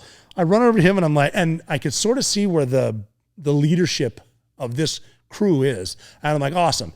hit them first with whatever you got. And he goes, we don't have any air support. I'm like, okay, this is bad. Okay, well, try to get on the horn. So he is whatever and all this bullshit. Now they're getting closer and closer. And like bullets, you don't hear the gunfire, you hear the zip, yes, zip. Sir. And the scary ones are the ricochet, zip, zip, zing, zing. And they're fast and it's like coming in. And like RPGs were set to air burst. So like they're coming up above us and blowing up. And we're in a point where we're trying to get as low as possible behind rocks. And like I remember shit blowing up and I'm looking back, are my legs still there type shit. And they're getting closer. And this is where the Chechen's there. And I can hear them yelling, Allahu Akbar. And that's scary because that's where it's like, we're going to win or whatever. And these tracers are coming at us. I remember some zipping past me. And in between tracers are like 5 real bullets. So I see these things zip by and I'm like, I'm not wearing body armor or whatever. And I look up that dude that said something to me. He's trying to get high ground. Like there's mountains, but there's also little hills. He's getting up on this one, an RPG, a rocket propelled grenade, slams into that. His boonie hat flies off, and I see him fall down the hill. And it's like, okay, we just lost our first guy. This is serious now. Like we're gonna. And the weirdest things happen in combat, right? So he sits up, and he's unhurt. He just got hit in the back with an RPG, unhurt, and he dusts himself off. And we lock eyes, and he said his second phrase ever in English. He looks at me and he goes, "Okay, USA." And I'm like, I guess he's fine. And so, but then, I still, it's going through the how fragile life is.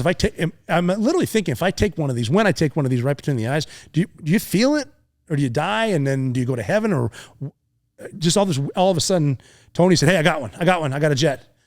I'm like, awesome, hit that checkpoint. He goes, I can't. The batteries just died in my radio. Now I'm a big believer in not micromanaging, like teach your people how to do their jobs, let them do it. But I thought now's a proper time to micromanage. And I said, change batteries. And he said, I can't. I don't have the spares. Remember, you do. And they're in the backpack that I dropped 100 yards that way. Dang. So I'm like, well, something like, don't tell mom I did this. I gotta get him. So I run over there. This guy's still shooting. He's got a red beard screaming Allahu Akbar. And at that point, I'm more annoyed with that. Like, I'm like, I get it. God is great. Fine. Shut up. I shoot this thing. I get over there and grab the backpack. I think there's bullet holes in the rucksack. I pull these radios out and run over, give them to him. And I'm laying there. And I pull out my dip and I throw it in. And there's this army guy behind me. And he goes, "Did you just throw in a fresh dip?" And I go, "No, man, I just kind of freshened up the old one." And just like, because like the comedy sort of comes out, and all of a sudden he gets in there, whatever, and we're on the horn with this pilot. His call sign is Dude 12, and he's an F-15. And what he's doing now is he's flying upside down because we're danger close, and we're not giving him coordinates. Like, we need to talk him in to where we want these bombs. Dang. And so so he's upside down so he can see the mountain, and we're trying to describe to him what he should see. It's like, okay, can you see the peak with the snow to the east? Yes. Can you see where the river intersects? Yes. Okay, that's going to be 1 unit of measure. I take half a unit of measure, 0.04 whatever, 0.91 magnetic. You'll see that. Please drop that. And then so he flips back. So whatever, like 0.88. What doesn't?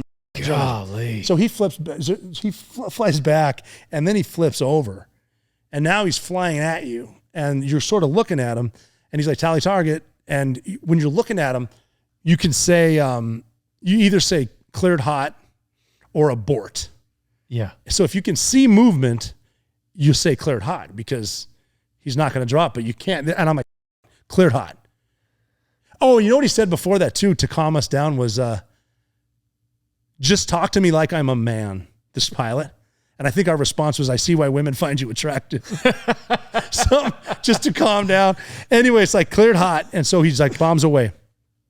And one of the guys goes, "Well, what if he drops the bombs on us?" I'm like, "No problem." Yeah. Plug your ears. Anyway, so it zips in. You can hear it whistling. And then we had a B1, I think, above, and they just whistle in. And I remember asking him, like, one of the guys, so the F-15 hits first, and then you hear bombs away 2 minutes out. And we're like, 2 minutes out? Would you drop this from the space shuttle? And then he just starts lighting up the mountain.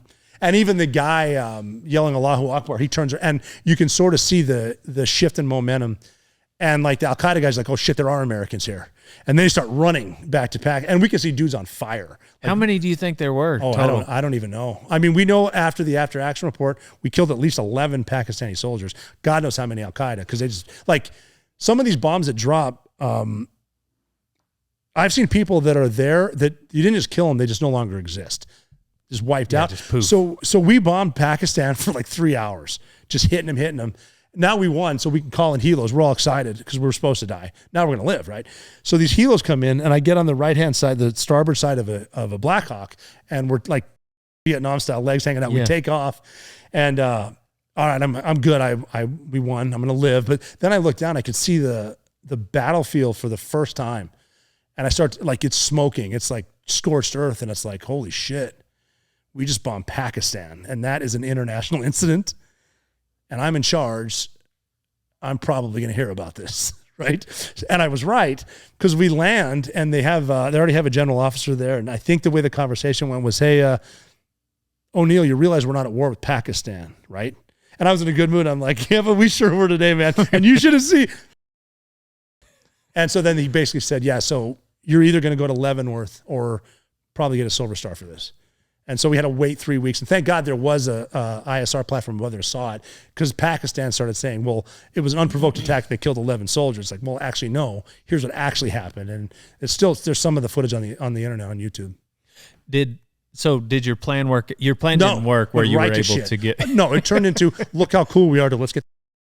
Now we're in a gunfight. Now we're going to die. And even to the point where it's like, even now, I'm going to keep one bullet, and it's for myself. Because I'm not getting captured by these guys. Yeah. They're bad dudes, man. Pakistanis? No, Chechens. The Chechens. Back to the Chechens. Al-Qaeda. Gotcha. There's a big difference between Al-Qaeda and Pakistanis. Yeah. Al-Qaeda is, they changed their name to ISIS, but we've seen how brutal those guys are. Yeah. But we won, so it is what it is. I got a Silver Star. And you got another one later, right? For the Bin Laden raid, yeah. Yeah. That story is a lot more interesting. Yeah. And that one was actually more dangerous. So when was your first combat deployment? 2004. I went to Jalalabad, Afghanistan, not Assadabad. We did a lot. That's part of the reason that we got the Bin Laden raid, is we were really good about setting up potential cross-border operations. So we had the intel to go in, and that was our area of operation, where Delta kind of took Iraq, and that was their baby. That's why they got Zarqawi. That's why they got Saddam.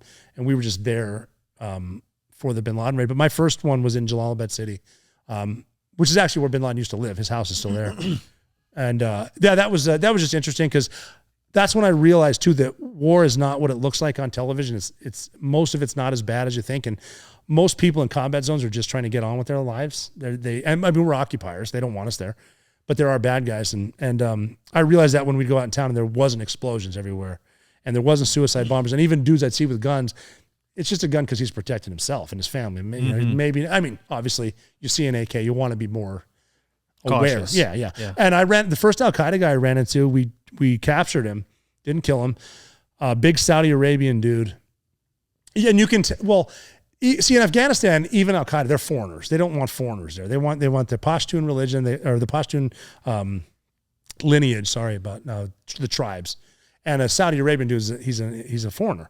And if you run into someone from Saudi Arabia or Jordan or Egypt in Afghanistan, they're there to teach jihad. That's it. They're Al-Qaeda. So we ran into this dude, and I think one of the reasons I didn't shoot him was because he was in a house, and he was wearing a T-shirt, and it was pretty obvious he didn't speak English, but his T-shirt was awesome. It said, it's not a beer belly, it's a fuel tank for a sex machine. And I'm like, you get to live. Yeah. Because that's hilarious. I should have kept that shirt. I might make that shirt. Yeah. So your first deployment was to Iraq. No, first deployment was to Afghanistan. Second to Jalalabad. Gotcha. Second was to Iraq. And again, that was another thing too, where I'd only seen Iraq on CNN, on Fox News. But your first one though, that was well, that Red Wings happened during that one. And you were part of 6 at that point. Mm-hmm. So you were probably seeing a lot of action. Not as much as you'd think. Afghanistan, because we invaded Iraq in 2003, and it was a lot easier for Al-Qaeda to go fight Americans in Iraq than it was Afghanistan. Easier to get into. So it wasn't really that bad in Afghanistan. It wasn't that bad until June of 2005, and then Turbine 33 was shot down. Yeah. And that's a lone survivor mission. So we were there for that. And that's my first actual combat mission, was climbing up the mountain to try to find Marcus and Matt Axelson. Yeah. But we were there with them. We saw them land at Jalalabad Airfield. So that's before they even built it up. It was an airfield where we would drive motorbikes from our safe house and like put up a green light, drive the motorbike down the runway the Russians used to, put a red light, the C-130 would land there. And there's a few tents, and we get some RRD Rangers there, Army Rangers and snipers that are there. That was all we had in Jalalabad. And some dudes landed there. Dan Healy was one of them. I went through sniper school with him. So we drove our motorbikes out there. There's a bunch of SEALs going to do a mission. So I went to bullshit with Dan Healy.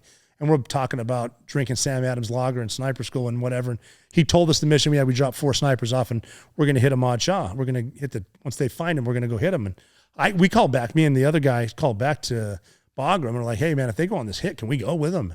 And our SEAL Team 6 leadership was like, absolutely not. There are missiles in that valley. Damn. They're going to shoot these helos down. Wow. And so we started trying to spread that word, and some of the word we got back was, well, we're going because it's our last mission on this deployment. We want to go out with a bang. And so we're there, and we said goodbye, and we went back to the safe house, hanging out, and then a ranger came in. Sun's already up. We're bullshitting, and they said, hey, your boys, we got to go up there. And we found out a turbine had been shot down. We go over back to the airfield, and the other one, it might have been turbine 3-4, had landed at a different spot. So the Navy SEALs I knew were on that one. They're running over, and we're like, what? I mean, first of all, the world's better because you're still in it. What just happened up there? And they said, these plumes came out of the valley and they turned on us, and our guys got hit and missed us, and we're back, and we're like, well, we got to go up there and get them. And nobody would fly us. So we had to find vehicles and find donkeys, and we got to go as far as we can and then hump this hill and try to find Marcus, because who knows what's going on up there. And we hiked up that hill, and it's hot as shit. It's humid. You're climbing in basically the Western Himalayas, just a ridiculous environment where everyone there wants to kill you. And we're trying to go to the crash site. We don't know who survived. We don't know where Marcus is. We thought Axelson might still be alive. We're trying to find him, Murphy and Dietz. They wouldn't fly us in because they're shooting helos down. We climbed, I don't know how high, up to 10 grand, and they finally started flying other guys in. So we turned around. We did run into some Al-Qaeda guys, and Taliban called in airstrikes on them, went to Asadabad, the outstation I eventually ran, and all of a sudden this dude shows up with a note from Marcus Luttrell. And so we have an argument, like, well, we got to go, and he's in the Shuriak now. He made it there. We got to go get him. We have an argument with the agency. They're like, well, that's not him. Because the agency never wants to give up their sources. Mm-hmm. They're more interested in the sources than winning. A lot of politics again. And they're like, well, we don't know this is actually Marcus because he didn't cross the T's in his name. And we're like, well, he got the social security number right. This is him. We're going. So then we drove around the Pesh River Valley and then hiked up. And that was so bad, hiking up there, because now, again, we've been awake for 3 days, climbing up another mountain. And we know Marcus is probably down in this valley. And I remember looking at my guys, and I'm like, this is why training is so hard. Yeah. Because if you wanted to quit right now, where are you going to go? Yeah. You're just here. It doesn't matter why we're here. We just are, and you can't quit. And I remember talking to a dude. He's like, I don't know if I can go anymore because I'm so tired. I'm like, yeah, well, we'll just tell Marcus's mom that we were this close and we couldn't go because you quit. And he kind of looked at me and he goes, you're right. And I said, do me a favor, tell me that exact same thing because I don't think I can go anymore. Yeah. And we're just humping, whatever. And then Rangers did fly in and grab. So I didn't grab Marcus. My guys didn't, but the Rangers did. And then now they just pulled Marcus out. And it's like, we're still here. Yeah, how do we get now? out? So then we got out. I mean, it's just, and that was it turned into a 4 or 5 day mission. And that was my first deployment to Afghanistan. 45-day mission. No, 4 to 5. Oh, gotcha. Yeah. Wow. That would be a long mission. That'd be a long mission. Better bring a lot of water.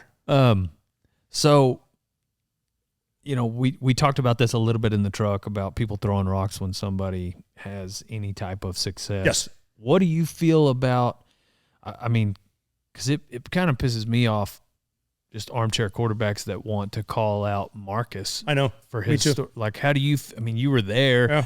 You were closer than anybody else was outside of those closer. other 3 guys with him. Like, what's your opinion on if the you naysayers? weren't on the mountain, shut the fuck up. Yeah. And I don't care if you're watching an ISR feed. You were not there. Marcus broke his back. Marcus was buried alive for a day and a half. Marcus was in control.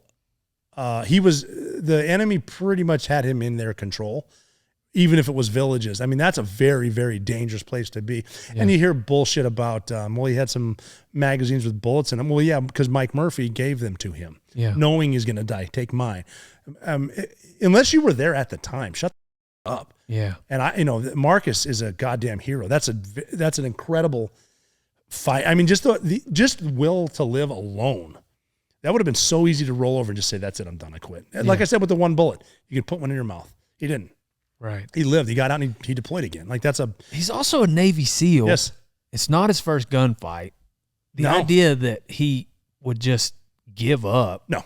I mean, like, you got to figure they're at a point where they're on their heels. Yes, I believe they're probably jumping no doubt off of cliffs to try to get away from these 4 guys against however many. Who knows? Like, obviously they're losing. Yes, big time. And guys are getting shot. And he admits that. Yeah. But just the people that would come on there and just like say that. Well, a lot of people that criticize Marcus are guys that look. Most of the guys that criticize other people are guys that kind of skipped out on the wars, because when you hear the thing like, "Did you know so and so?" It's like, wow, people are really dying, and there are guys out there and they know who they are that didn't go to war. A lot of guys found other ways to serve and not necessarily fighting. Mm-hmm. I mean, if you put up your right hand and you swore the oath, good on you. A lot of guys know who they are, and survivor's guilt's a lot of guys who never got in fights are quick to criticize. You're talking about guys that maybe even in the military. Oh yeah, didn't, especially. Right. I mean, right now too, we're at a spot where it's sad, but a lot of veterans love to see other veterans fail. Yeah. And they get jealous of success. When we first checked into SEAL Team 6, my boss at the time said, when we all retire, if we work together, we'd all be millionaires, but that will never happen. Yeah. It's sad. So yeah, I mean, the Monday morning quarterback bullshit is just what it is too. That's why I'll say I wasn't there. When I talk about I was not there. So I can tell you what I think. I can tell you what I was told, but I can't tell you what happened for sure. Yeah. And even you can tell me what happened from 30,000 feet, even though you weren't there either. Yeah. So it's questioning someone like Marcus is, and we see it with a lot of other veterans too. There's no reason for that. Right. Yeah. It seems like some people just, especially too, like, yeah, random, New York Jets fan 77 account, it's just like you read a headline once and then you ran with that information. You probably didn't even read the whole article, and the guy who wrote it has no idea. Yes. And that's huge too with all the conspiracy stuff too. I get that all the time with bin Laden with the we killed a body double, mission never happened. He died on a dialysis machine in 2000. All that bullshit. It's because some idiot reporter said that, and people just want to believe it. I don't know why, but I mean, you see a lot of the hate with. I've seen it through all the branches, but lately it has been a couple of SEALs bad-mouthing other SEALs, which I don't think is a good idea. Yeah. I mean, it looks bad. I mean, even if there is an issue, you can talk about it face-to-face, give the guy a text or something, but other people are looking at us too. It's like, why would some 15-year-old kid that's a badass that wants to be a SEAL listen to this and then want to be a SEAL still? Right. It's just stupid. So I'm curious, it seems really interesting. Obviously you were a SEAL before 9/11 and then soon after you went through selection and became, a SEAL Team 6 member. Like, so your first gunfight, you were in SEAL Team 6. Yeah. Yeah. I mean, I carried guns in real world missions, but never in a gunfight. I never shot at anybody until I was at SEAL Team 6. Yeah. How different do you think that first gunfight was for you rather than maybe just the brand new Marine that, the training was obviously different. Yeah, it was my first gunfight. I actually got my first kill alongside of the sniper who rescued Richard Phillips, same team. We actually got our first kills at the same time in Johnny. in you call him Johnny in your book. In Ramadi, Iraq, because we did, this actually sounds way cooler than it is. We did a joint hit on an Al-Qaeda compound with us, the Special Air Service, the SAS, and Delta Force. And that just sounds awesome, right? Yeah. So we went in there. We decided to insert and walk in, and then Delta and the SAS flew into different targets, sort of spinning up the hornet's nest. So the first, we had changed our tactics watching other guys get shot up, because we before we really knew what we were doing, we'd come quickly into rooms like hostage rescue, white lights, be fast, win the speed. But we realized that they're kind of waiting on that because they've seen the movies, they've seen our tactics. Let's slow it down. Let's go quiet. Let's go lights off, nods only. So our first real gunfight, we had 4 or 5 of us. One of my buddies, Andy from I call him Bishop in there, Special Boat Service, SBS, which is my favorite. probably including us, my favorite special forces guy, the Special Boat Service. He was with us, and he was a dude that had he'd been in gunfights a lot, and he had this death cloud over him. Even his mates would say, "Hey, if you're going to war with him, be careful. You're gonna get in a fight." Like he just does. And so we're going down this long hallway. So the SAS and the Delta had flown in, so people are awake, and we're going down a long hallway. In the very first house, quietly, this dude pops out, and he's got an AK, and he's looking around, and we're all standing there. And he didn't see us because we're quiet and we don't have lights on. He could have hosed the whole team down. He goes back into the room and the guys go in. One of our guys kills this this is his first kill. He's a stud. His first kill. And he kind of looks over and Annie comes in and he's like, because Annie's been in a ton of fights. He goes, "Annie, how's that guy?" Annie walks over to the flash and goes, "Oh, mate, sleeves." So and then we hear a gunfight outside. So me and my buddy Johnny, we go outside and we got a house where you can see dudes running around, and we just kind of went into training mode where, well, there's an angle. I got this. I'm going to move here. We cover each other. We're going to wave and move. And as soon as we did that, these dudes popped up. We both blast them, right? So we both got our first kills, and it just happened like that. Dang. And I was like, "Hey, shit, what do we do now?" And he's like, "Let's do one of those bounding things." So we just bound back and then re-assault. And huge gunfight. And it just kind of happened. And then it was, being 28 years old or whatever, it's kind of like, well, welcome to the club. Now you got to kill. Yeah. Same with him. And then it just, especially in Iraq, it turned into more and more and more. We got to the point in Iraq where, I mean, if you kill 15 guys, it's like we waste our time. That's not enough. Yeah. In one mission. In Iraq. Oh, yeah. Because when we started going 06, 07, Stan McChrystal was the general running Joint Special Operations Command, JSOC. And he was like, "Look, we know who the bad guys are. Al-Qaeda's Sunni. They're living in Sunni houses with the locals. They call it the awakening. We need to tell the locals, we know the bad guys are with you. We're going to come kill them. And if we kill enough of Al-Qaeda, they'll stop coming. And that was the thing. So we lucked out, being over there in 2007, especially the summer of 07. One particular, and that was, that was not Ramadi. Well, that was Ramadi, but that was Al-Assad, Ramadi, Fallujah, Baghdad, and Bakuba. And was that a 9-month deployment? No, that was only 4. How many missions did you go on that? I don't know. Every night, though, because it was summer and there was no shortage of. That's when Johnny was with you? Yeah. And that's the same one you got your first kill? Yeah. And we were on that deployment the entire time together, yeah. And it's just every night, just in contact? Yeah, every night. Yeah. Wow. And the snipers would get the most kills because they would always climb for the high ground, but then they'd run into Al-Qaeda guys sleeping on the rooftops. So they'd engage more. Like when we would be rolling up to a house, you hear the snipers engaging in a fight, and then you kind of know that, okay, it's on. So their shooting's happening. Other bad guys are going to wake up, I was a sniper, but not a sniper at SEAL Team 6. I was still a sniper, but I wanted to be we had snipers and assaulters, and I just had this joke that turned out to be true. They're like, "Why don't you want to be a sniper and assaulter?" And I said, "Well, snipers are going to kill more people, but I think assaulters are going to kill more famous people." Kind of joking, and it turned out that's just how it worked. Turns out. Yeah. Well, in 6, are you not all snipers? Basically, yeah, but it's more of a qualification. Like like me personally, you got sniper, breacher, dive supervisor, tandem bundle master, instructor, master train spec, blah blah blah. But then we have the sniper team. We call them recce. So they are the snipers, and they're the ones doing the patrols, and they're figuring out the routes, and they do security for us outside. They get a lot of kills. Yeah. And they lead us in. So they're the guy, and they'll be like snipers up front with the super secret squirrel guys, and then like the dog. So 07, like that's whenever you just really did. I mean, what'd you feel like in the middle of that summer? So like you're just every night you realize the tempo. Like it was we realized at the time that combat will never be like this for anybody else. Because we're at I think it was Forward Operating Base Warhorse, basically in Bakuba, Iraq, where there's only like concertina wire and Al-Qaeda's right outside the wire, and we would go on kill missions every single night. We're in a spot where like we only had one change of clothes, and being superstitious, like we wouldn't even wash them, so we smelled to high heaven because it's summertime. It gets up to 120 degrees. There's one shitter, one outhouse that we all get to use. It's just horrifying. But we're going hunting every single night. And we know it's like, remember this, take this in, because this will never happen again. Nobody else will get to experience this ever. How many guys were you with? 18.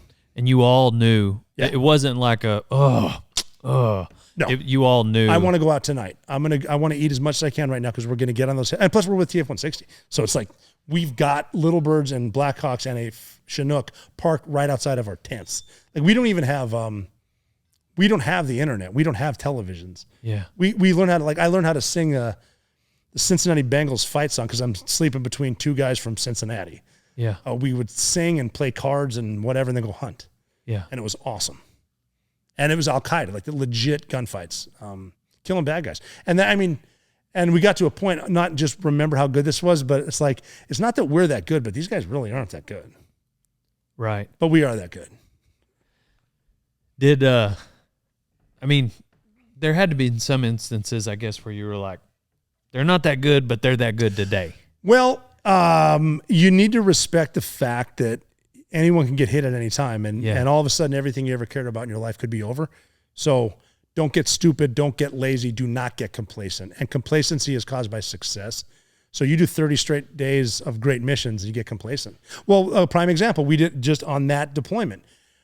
We would do, to stay quiet, we'd get let off somewhere else and then walk into a house instead of listening to the helicopters.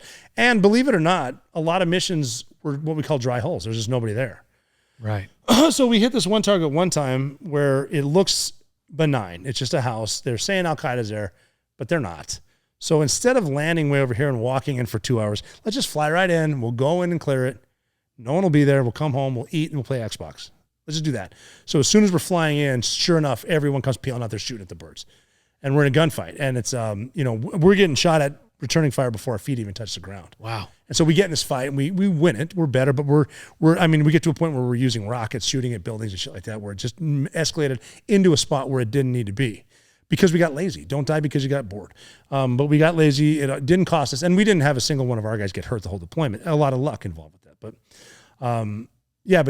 success can cause complacency and that'll get you killed if anything, like a lineman on a power line working electricity. I mean, how many times have you heard of someone getting hurt or killed at a work site, but out front there's this 900 straight days incident free? Well, now he got killed.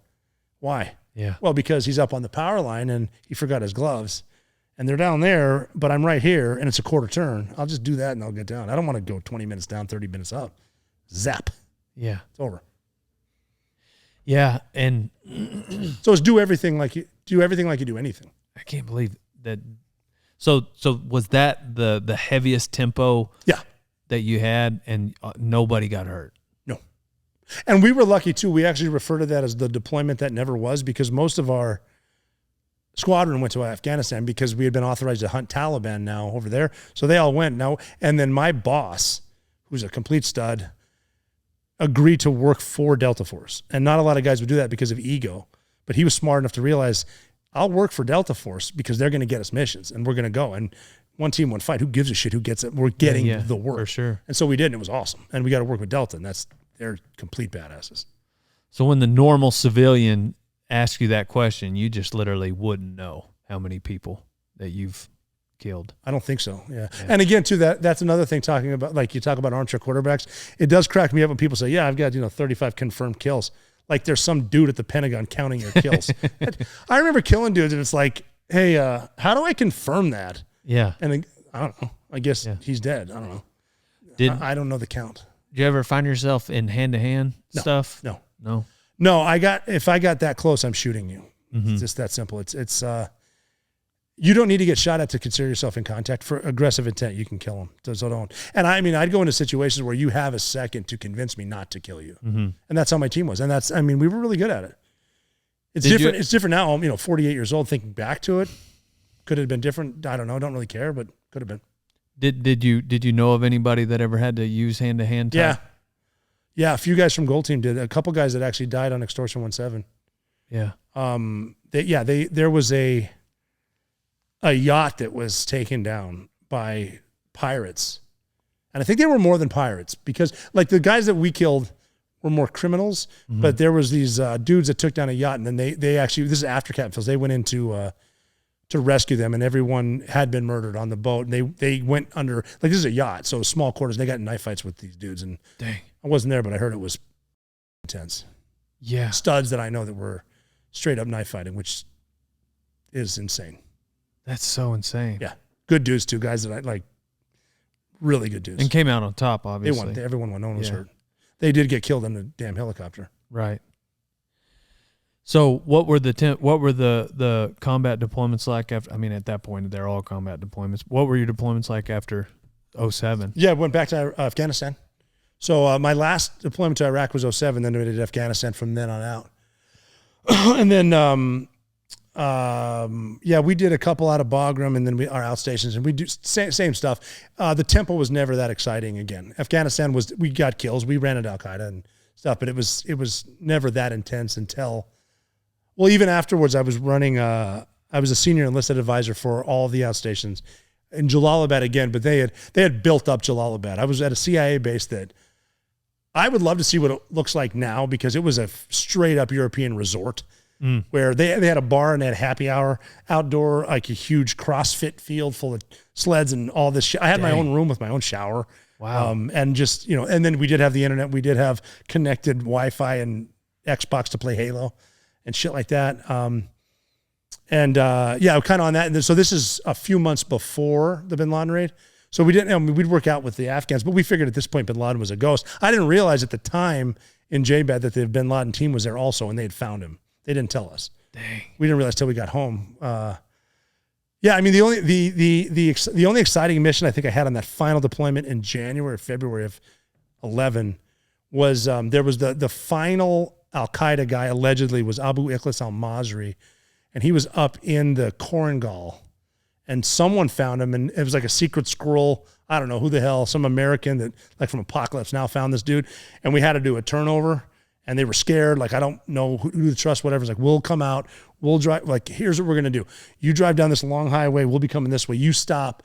Pull your hood up like you have a problem. We're going to roll up right next to you. Hand them to us. We'll take off. So that sounded good. We're in this van. They're coming out, and they were scared. And I told the guys with me, like, I'll get this guy. And I'm lucky. I had rubber gloves underneath my Newman receiver's gloves because I'm going to do a cavity search on this guy. I don't know who the hell's who. He's getting a finger in the asshole. Then it's going to be me. It's going to be me who does it. So it's sure enough, they stop. I hop out. They chuck Ikhlas al-Masri out. I'm going to grab the car, takes off, almost runs us over. I grab him, give him a little courtesy check. He's clean, throw him in, throw those gloves away, and then we got him. But that was not, that's kind of funny. Yeah. It's like a snatch and grab and go type thing. But that was it. And we've joked about it flying home.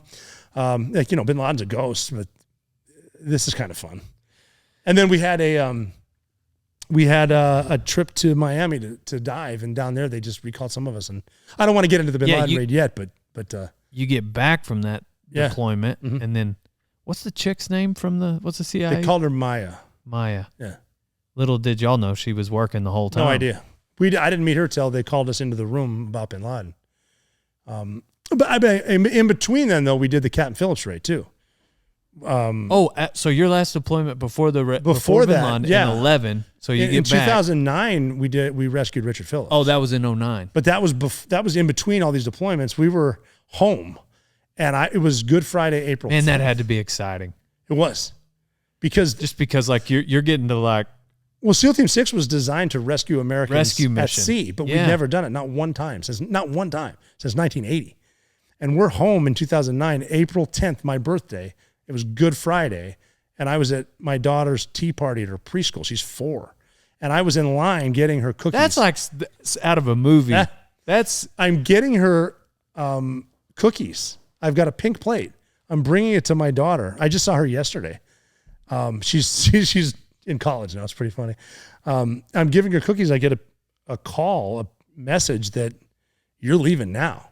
Yeah. And so I got to give her a kiss and go to war from a preschool classroom on my birthday in Virginia Beach. You thought you were going back? Oh, well, they sent the code that we kind of knew what was going to happen, but now it's on. And we've been selling that we can be anywhere in the world easily in 24 hours. So I got to kiss her and go to war. And that's the hardest part right there is kissing her goodbye. Like looking in the eyes and both of us realizing this could be it, man. This could be it. And then leaving. And then 15 hours and 46 minutes later, we got a full head count in the Indian Ocean. And then we rescued Richard Phillips on Easter Sunday. And that was where Johnny was. And he was so cool. The little stories there too about that flight over. There's a thing called training scars. Like if you make training too safe, it's not going to be that safe in combat. And one of our training scars, I was the lead jumper to rescue Richard Phillips. But when we trained a lot on the thing, everything from we get to the plane, the boats are there, in the parachutes and all the shit. But we jump on the coast of North Carolina, right?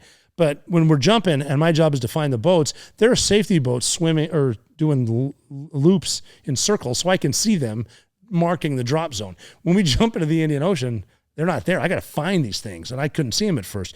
The other training scar, which is a funny story, is on a C-17, there's one shitter. And they didn't realize on a flight that long with this many dudes, because there's like 40 to 50 dudes per plane, guys flying over, they're going to take shits. That thing's going to fill up, which it did, right? So now, dudes, this is funny.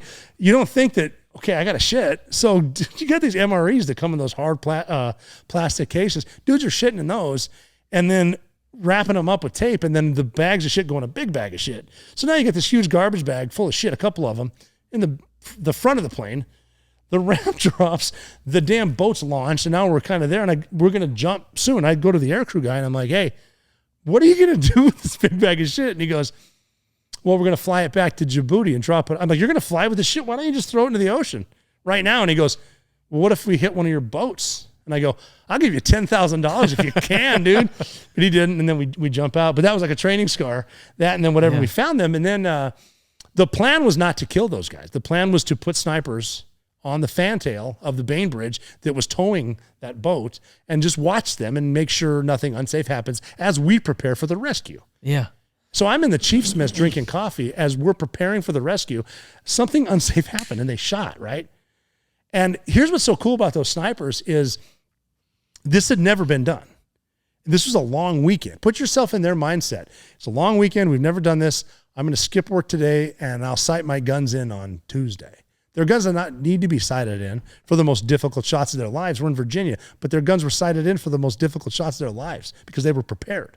Yeah. They took those shots, they nailed it. And here's how awesome Johnny was. Here's just a complete quiet professional. I saw him afterwards, and this is before the Bin Laden raid, and I said, you realize you've just done the most important thing in the history of the SEAL teams? And his response was, cool, can we go home? Yeah. Badass. And then he started getting back there because he took that shot, and some guys didn't. So now they want to fire his ass. And I would always go to him with my dip and say, hey, man, take one of my dip because you're a hero. Don't listen to this shit. This is negativity. Get rid of it. And on the flight out of the Bin Laden's thing, I was sitting on the bird next to him. His can of dip comes in front of my face, and he goes, take one of mine. Now you know what it feels like to be a hero. Yeah, now it's your turn. Bad dude, man. Awesome. So he did the water not affect his I don't shot think so. at all? I don't think so. Obviously, he made the shot. They did. And the other two snipers too just heard him shoot and they shot. Like it wasn't a countdown. Yeah. Boom, boom, boom. They just heard him shoot. They were just watching, and they were doing mock executions of Richard Phillips, and they saw that and they killed him. Awesome. Yeah. I mean, that's awesome. That's movie shit. They made a movie out of it. What did the movie depict it kind of the way it happened? No, they did the whole. Because I haven't seen that movie. Great movie. But no, they did a countdown. 3, 2, 1, execute. That's not what happened. They just shot.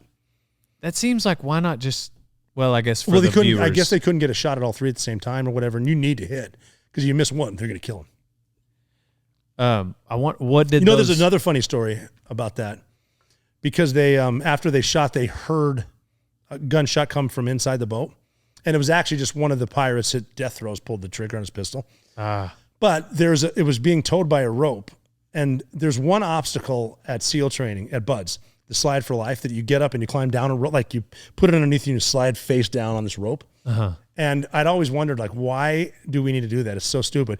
We all needed to do that because one time one sniper would need to do that to rescue Richard Phillips, and he did that, right? Now, this is his story, not mine, but it's hilarious. He's a funny guy. He said on his way climbing down, all right, I got to think of something really cool to say because this is my only time that I'm going to rescue somebody. So he yanks his pistol out, and like the hatch, not the hatch, but the door to get in this lifeboat. Clean up on aisle 5. Yeah, right, something like that. That's what he's thinking. What do I say? So he said he goes in there, and they'd been using this lifeboat as a toilet for days in the African heat. Ooh. It's bad. And there's 3 dudes laying in it with their heads split open. And he said he looked at Richard Phillips and he said, I'm definitely going to need therapy after this. That's what I say. I'm going to need therapy. Come with me. Jeez. I'm definitely going to need. Yeah, that's his line. That's what I say gosh. to the guy I rescue. But so the movie kind of, the movie's great. And I think the movie did what it's supposed to do because the Navy authorized the movie to be made and it really looked awesome. Yeah. Really looked smooth. And Tom Hanks was incredible. And I think afterward, there was when he got rescued, getting treated by the corpsman, I think the woman who was playing the corpsman chief was the actual corpsman. That gotcha. And whatever. Yeah. I'm getting goosebumps now. If she was just an actor, she's awesome. If she was the corpsman and an actor, even awesomer, if that's a word. Super cool. Really cool scene. And it made the Navy look great, and it made the SEALs look great, and it simplified what actually happened. So it was really cool. So you didn't have to really do much. I was drinking coffee literally when they got it. I'd led the jump in. I was drinking coffee. They sent me a text that said, we got him. And I responded with, got who? Oh, shit, you got him? How many of y'all were out there? Oh, shit, we went with like 103 guys. Oh, wow. Well, that's one of those things. So y'all were surrounding this boat. Sort of, yeah. Well, most of us were on the USS Boxer, which is a flat top, an amphib, and the snipers were on the Bainbridge, which was towing. And so we came up with different plans. We had like 5 different plans to rescue him. So we're just standing by to do it, and the snipers just took it. So it kind of made our lives easier. Yeah, so they had permission. I wonder what they saw that made them. I don't know. I mean, allegedly they had permission. So, but like I said, they cleaned the story up, so they had permission. I wonder. But I mean, what they missed? No way they had permission. You know, but like what? I wonder what threat though they saw. I think it was mock executions. They were putting a gun to his head, and that's bad because. What do you mean mock? They were pretending they were scaring Richard Phillips, because you got to figure those pirates also they know they're busted. They're out of cot, which is their drug, and they just want to go home. They're very frustrated, so they might just pull the trigger and then go to Gitmo, which is a Caribbean island. Who knows? But they saw something and they shot. Yeah, gotcha. Okay. And these are very experienced snipers. These were not their first kills. Right. Really good, top of the line snipers. Yeah, 2009, so they've been after for a while. They've killed guys before. Good heavens, the amount of experience that is out in the world right now. Like there's so many war fighters that exist. Oh yeah, and there's a lot of dudes, men and women too, that don't have the platform. But there's some stories out there that they went through, like we'd see a lot of these infantry dudes come into the chow hall just covered in shit, had been driving around wondering, like imagine driving in Baghdad in the daytime. The whole time you're thinking, I could blow up now. I could blow up now. I could blow up now. I could blow up now. Gunfights, I could blow up now. Like there's some guys that really laid it out there. Yeah, and Iraq was no joke. I think Afghanistan got shit too, man. Because once they learned our tactics and learned they could funnel people into spots, and IEDs, horrifying. Just like I ran into one in Iraq where we had a call. We'd say landslide, meaning if you hear landslide, wherever you are, jump. Landslide, like it's gonna blow. Me and an explosive ordnance guy went into a house in I forget which city, and we walk in, 2-man entry, and there was this tub of homemade explosive, HME, huge, ammonium nitrate, same that blew up the Oklahoma Federal Building, right there. And so we look at landslide, like guys are jumping off the roof, didn't blow obviously, and there's a command wire, so we just followed the command wire out, and it was set there to kill us. We go out, the dude was asleep. Wow. Yeah. Not sure he ever woke up, but he was asleep. I was about to say. I hope it's the long one. Definitely a bad guy. Go to sleep. I hope it's the long one. But yeah, there's a lot of shit. A lot of people did a lot of things in there. So what was the coolest? So like your guy goes up. Mission was there was a town called Himbus that was on a peninsula, and it was north of Baghdad. And this is 2007 again. And there had never been Americans on that peninsula, and it was run by like 19 Al-Qaeda dudes who were bomb makers. And the reason no Americans had been there is because it was so small, you can't just carpet bomb it because there's civilians there. And they're getting terrorized by these guys too. So you can't just bomb them. You can't. It's just the right thing to do. You can't drive in. There's one road. They're bomb makers. They're going to blow you up. You can't fast rope in because they're going to come out and shoot the helicopter down. So they came to us. We're working for Delta, and they came to us, and they're like, outside the box, what do you think you should do? And we're all looking at it. And we've all been tortured by the water, and we're all kind of like, well, This is going to suck, but we could swim in. So we did.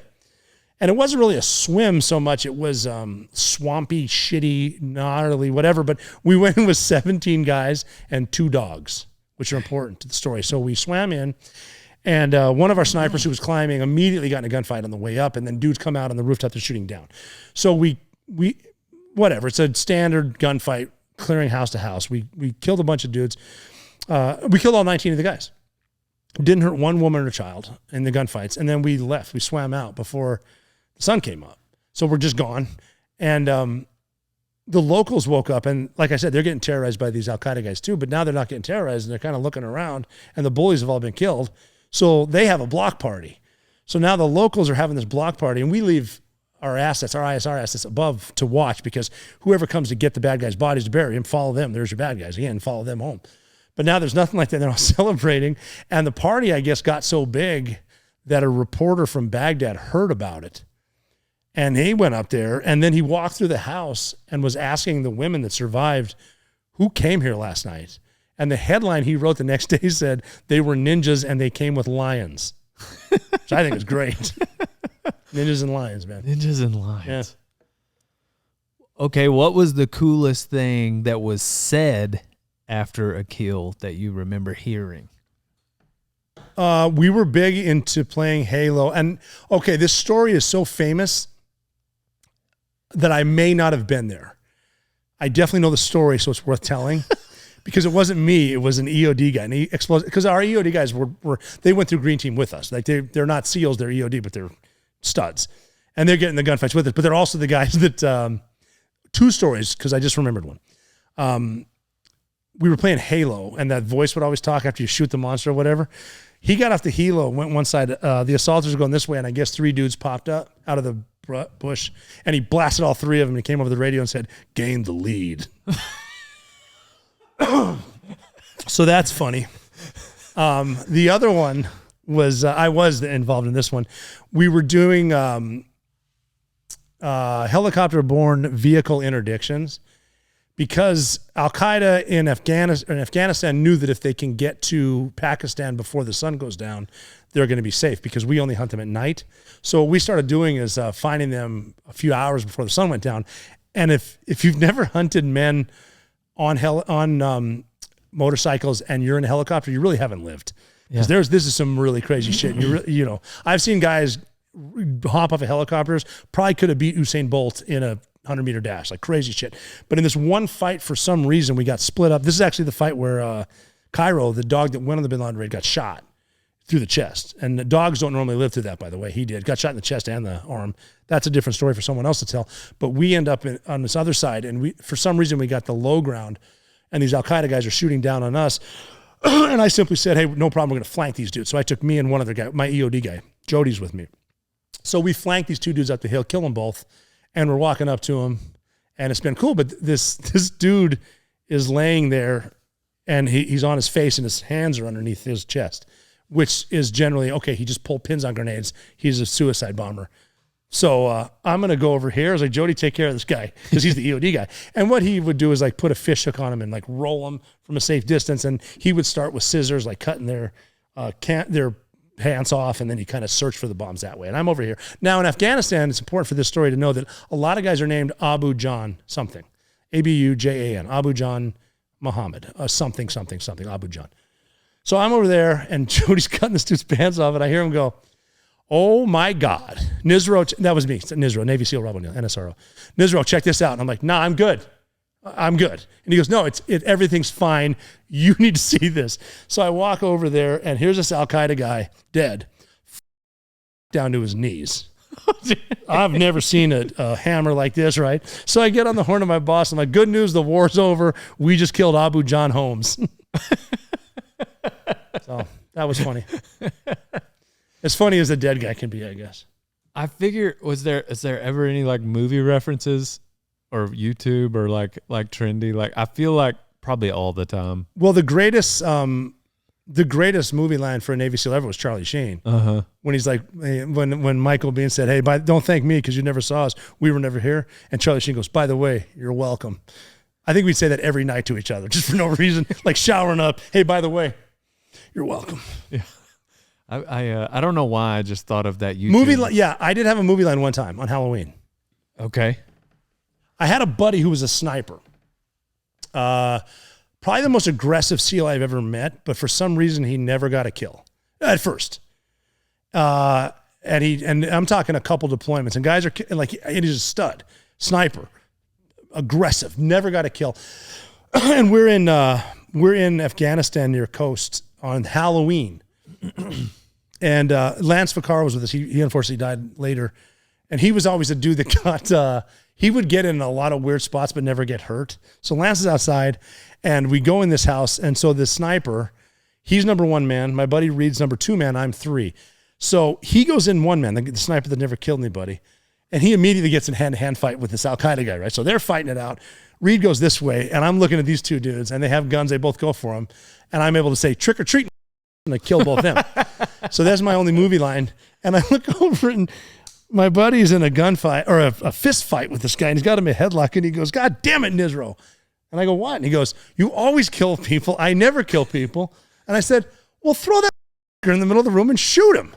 And the guy, the Al-Qaeda guy goes, no, sir, this is a bad idea. And I go, who the talking to you? So we didn't kill him. Obviously, we interrogated him, and it was fine. But then outside, poor Lance gets attacked by a dog, a stray, and he's like biting him. And he goes, hey, can I shoot this dog? And we're like, yeah. So he takes 1 shot and his gun jams. And now this gut shot dog is still biting him, but he's yelping. These poor Afghan kids are watching. He's trying to kick this dog with a death grip. And you hear one of the other snipers go, oh, Jesus Christ. And he shoots the dog off his leg. So the sniper still doesn't have a kill. That deployment ends. Then we go to Iraq. And he's carrying an SR-25, which is basically a 308, 7.62, his sniper rifle. And we're all carrying 416s, which are 5.56. And we're following Toby, the firm missile, our dog. And the Al-Qaeda used to sleep in these palm groves. They wouldn't sleep in the house. They're sleeping outside. And Toby's running. All of a sudden, he darts this way. And so he jumps in this thing, and there's 5 Al-Qaeda guys. Toby's got him by the arm, and this Al-Qaeda guy picks up a damn AK. He's trying to shoot Toby, and they start shooting at us. So you hear AKs going off. We're shooting back, and the guy with the dog, you just hear boom, and the guy's head explodes, right? So it's our sniper that's never got a kill. The dog shot him. Yeah, right. But you hear boom, and then the gunfight just stops. And you hear our sniper go, I'll be damned. First kill, and then he went on a tear after that. But yeah, Leroy Jenkins. No shit, huh? Oh, we heard that all the time too. Yeah, that's what I was assuming. Oh God, yes. Oh, every time. Leroy every time. Jenkins, and just run in. Yeah, that one had to have been. All right, time's up. Let's do this. Yeah, Leroy Jenkins. Damn it, Leroy. Oh my God. Repeating, of course. Yeah. So, what movie really kind of encapsulates outside of Zero Dark 30? Yeah, good movie. What movie is the most realistic as to we're just yeah, that's kind of what it was like. You probably I know you get asked that a lot. Lone Survivor, I think. Lone Survivor. The camaraderie, the race at the beginning where they're running around the airfield, the way they talk to each other, they're never out of the fight, and then the way the gunfight went. Like my only complaint about Lone Survivor is the mountains weren't as steep as Afghanistan, but that's a great movie. The movie Navy SEALs is my favorite. Yeah. Because of Charlie Sheen. But I've seen, even before 9/11, there was a bar in Virginia Beach called Hot Tuna. And every Wednesday night that's the night to go out. So everyone goes out. So you got SEALs from Little Creek, and then you got pilots from Oceana, and they all go there. And it's just a blast. It's like the scene from Top Gun when they're in the bar. Right? Yeah. And everyone's bullshitting, drinking, having fun, no drama. And I walk up to one of my buddies. His name is actually Charlie. And he's talking to a pilot. They're drinking, having a conversation, and they're arguing about who's got the coolest job in the Navy. Because one's a pilot, one's a SEAL. And I hear this guy go, my buddy Charlie, he goes, look, man, we know damn well there's no Val Kilmer or Tom Cruise is flying your jets. We got plenty Charlie Sheens. So, that's a really good point. That movie's great. Yeah, Zero out of 30 is awesome. Captain Phillips is awesome. Yeah. Good movies. And Black Hawk Down. Great movie.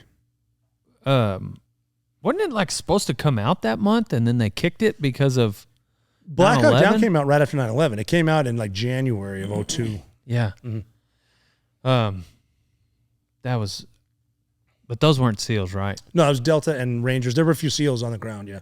I was thinking of the two guys that... There's a funny story I heard from a SEAL sniper that was there giving a class later, because what they teach us in the Navy is always have a motivating statement before you give a class. So you say something, blah, blah, blah, and then you teach the class. And there's a famous line from Lethal Weapon where they were talking about Riggs' character. And they said, yeah, she took a shot at 1,000 yards in high wind. 3 guys in the world could have made that shot, which is a bullshit line, but it's funny to say. And I guess the sniper, there was a Somali, was teaching a class, and he said, yeah, I was on the water tower in Somalia in 93, and I took a shot at 1,000 yards in high winds. About 3 guys in the world could have made that shot, and unfortunately, I wasn't one of them because I missed way right and I killed his buddy.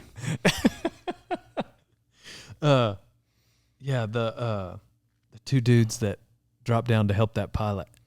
Yeah, Shugart and Gordon. Mm-hmm. Yeah. Medals of Honor, yeah. Gosh, dang. That's insane, isn't it? So badass. Those are Delta guys, yeah. Insane. You know, it's in a couple of the books, but Mike Mansour. Yeah, his story is incredible, too. I'm sure you knew him. I did not know him. I didn't. He was a West Coast, I was East Coast. Gotcha. I knew the guys he was working with, and I'd heard of him. Because that wasn't his... Like, he'd done incredible shit before that. Dragging guys out of gunfights and stuff. Yeah, he was a stud. Well, I have a question about what he did, but I'll let you just brief the audience. I don't want to tell I don't really know the story well enough to tell it. Yeah. I know he was on the rooftop with other Navy SEALs? I think so, yeah. He jumped on a grenade. And he jumped on a grenade. Mm-hmm. Essentially, yeah, a guy threw a grenade up threw on the one rooftop over on top is on the rooftop. What I've heard. I don't know. I didn't know him well enough, but yeah, that was during a Task Force Bruiser. Yeah, in Romani. Mm-hmm. But I guess what makes me curious is what it would be like for I'm just curious because you only have a moment and he just did it. And how much of that was training? How much of that was him? Is it even possible for someone like something a civilian? like that? It's got to be. It's him. Got to be. I don't think you can teach that. And giving your life for your friends is like the ultimate sacrifice. Yeah. And I mean, that's something where you don't know. I don't think you would know how you would respond. And he did. I mean, he did the ultimate sacrifice. So I wish I knew more about it, but it's incredible. Well, I guess even just, I guess I'm speaking to outside of just him, any heroic act like that you might have seen. Do you have one of those that you've witnessed? Nothing that intense. I have seen guys run into fights with the expectation of potentially getting hurt or killed. Nothing really stands out. I don't know if we got lucky a lot of times. I'm racking my brain. You know, I've seen guys do heroic shit a lot. My assumption is that there would be some, you know, I know there's probably guys that get into the military that would run away from it. Yeah. I doubt there's Navy SEALs that would do that, and there's probably 0 SEAL Team 6 guys. Like once you get to this level it's really hard to say how you're going to respond to, especially getting shot at, and especially getting shot at close range. Like I think the furthest kill I have was 10 feet, 20 feet maybe. So it's up close. And when someone shoots back at furthest? you. Yeah. Because it was all inside. I killed a few guys outside. I mean, I guess on the mountain there was more, but yeah, most of my stuff was inside houses. 10 feet. Yeah. Like I mean, you got to figure, you go into a room and you kill someone in the bathroom. Like that's close. That's insanity to think about. Well, that was our job. That's what we were known for doing, going inside. That many of them were that close. Yeah, a lot of them. Yeah, I guess I just assumed it would be somewhere spread out, somewhere outside, somewhere inside. I mean, that does happen. I'm trying to. Yeah, we had like the first one I did with Johnny. That was outside, but we just came out of a house and they just happened to be outside. And there's other gunfights from one building to another, but most of it's inside. I had never taken a long shot, and it's again maybe it's because you want to make sure whatever you shoot at you hit. Mm-hmm. So like someone running at 200 meters is probably not going to hit them. I mean, I'm not saying. And again, some guys have done that. I just wasn't the time. Make it count. And then anything we're shooting is we're shooting twice. Yeah. Or 3 times. Thrice is my favorite word. Yeah. So, but the guys you're working with at that level, like they're not running away. No. I mean, I've seen guys who now will question a few moves they made or calls they made simply because you're your own worst critic. But I've never seen cowardice. Yeah. No. And I was lucky working with. Every time I went to work, I was lucky because I was going to work with people who were better than me, which is awesome. And it really made my job easier for myself personally because I just need to worry about my 30%. He's got the rest of it, so I'm good. Did you go on deployment with DJ? Yeah, I was his team leader, actually. And I knew him as a young guy at SEAL Team 6 and a complete stud. I could tell right away he was my first pick. We were able to pick, you do it like an NFL draft, and you get intel like a scout would give an NFL team, and there was no doubt DJ Shipley's going first to whatever team, whatever squadron. Then the squadron with the first pick is taking him, which was us, and then the first team's taking him, which was my team. So I easily took him, and just everything from the knowledge, the willingness to learn, the tactics, the shooting, the mindset, and the physical ability. That he's a 1%er. And people may have probably heard of him by now, but yeah, he is what, if you could pick 10 dudes on your team and you have the opportunity to get 10 or 9 DJ Shipleys and you're the last one, do that. You're going to win. He's a good guy. Yeah. Our most recent podcast was Ty Murray, and in our world, he's been called the king of the Cowboys. He's been, bareback saddle. That's a hell ride. of a nickname, by the way. Yeah, and I'm the other guy. They call that too. But with Ty was talking about, being ate up with it. Essentially, he would be a SEAL Team 6 of Rodeo Cowboys. Mm-hmm. And in that podcast with him, he talks about if you're not ate up with it, then you just don't need to be doing it at all. And I assume that just all the guys that you're dealing with in that draft situation, yes, they're all ate up with it. Yes, they are. Yeah, and it's something to see at that level too. I remember my first day checking into Red Squadron because I thought we were funny at SEAL Team 2, but even the level of humor at SEAL Team 6 was different. A different level of humor. Like I need to step up my game because these guys are funny. But then everything too everyone was awesome. Everyone was excellent because even the selection course to get to SEAL Team 6, easily 50% of the dudes don't make it through. And that's 50% of the guys who have been through BUDS and who have been through platoons in like 5 or 6 years at a SEAL team. Half of them don't make it. It's hard. So another king of the Cowboys, it's either Ty Murray, Trevor Brazile, Dale Brisby. And so we've had Trevor on also. Mm-hmm. And he and I were talking about, I'd heard a clip, Cam Haynes, bow hunter. Mm-hmm. Yeah, I know who he is. He was talking to somebody who had trained elite athletes, like NBA athletes. Mm-hmm. And I can't remember the exact clip. I don't want to quote it, but I think Cam essentially was asking kind of about the mantra where hard work beats talent when talent doesn't work hard. That's really good. What this trainer of these elite athletes was saying was like, yes, hard work is better than talent, but once you get to a certain level, like the Michael Jordan, LeBron James levels, like they have both. Yes. And to be in the NBA, you have to have both. Yes.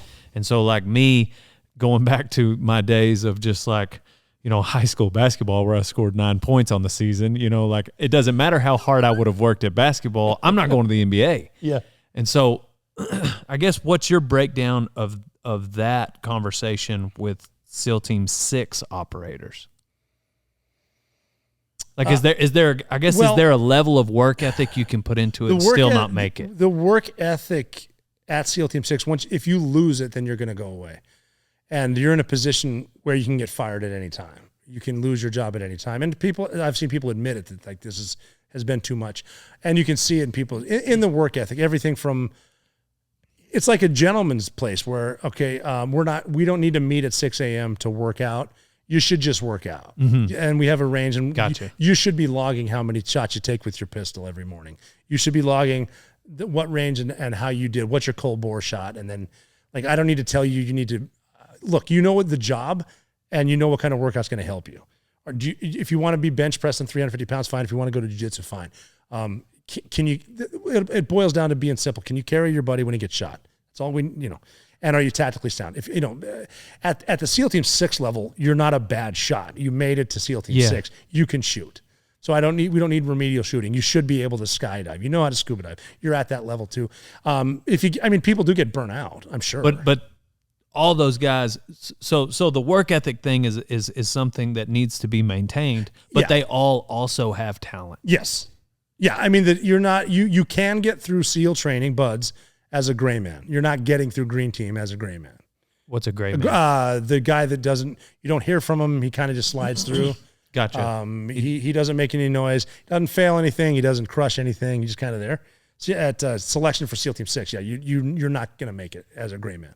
You got to be a standout in everything. Yes. And you got to be able to, like, they will purposely give you stuff that you will fail to see how you handle failing. Mm-hmm. They will purposely do stuff, get you in a situation and punish you for a mistake that you didn't make to see how you handle making a mistake you both know you didn't make. And as soon as you're done getting hammered, like be it tire drags or rope climbs or pull-ups or you got to run through whatever, as soon as you're done getting beat up in the hot sun for making a mistake you're pretty sure you didn't make and they know it, they put you right back in the front of the train because basically they ask you, can you get over it? That play's over. Can you get over it? Get over it. And that's just great advice for life. Whatever you're worrying about right now, get over it. So the mindset should be there. That can be taught. The talent is just there, but then the work ethic, at that level, we were just fortunate that we're not going to get guys who aren't trying every day. And once you do, you got to get if you do get burnt out, you got to, and not just get rid of them, but like, hey, you're going to need a year in training. Go train dudes. You don't need to be in combat. You don't need to be coming up with tactics. You don't need to be bettering, the next assault team up with the debrief from the combat you were just in. Chill out. But especially at the height of the wars, like we were, you really don't run into that. Guys are trying to get to the next spot.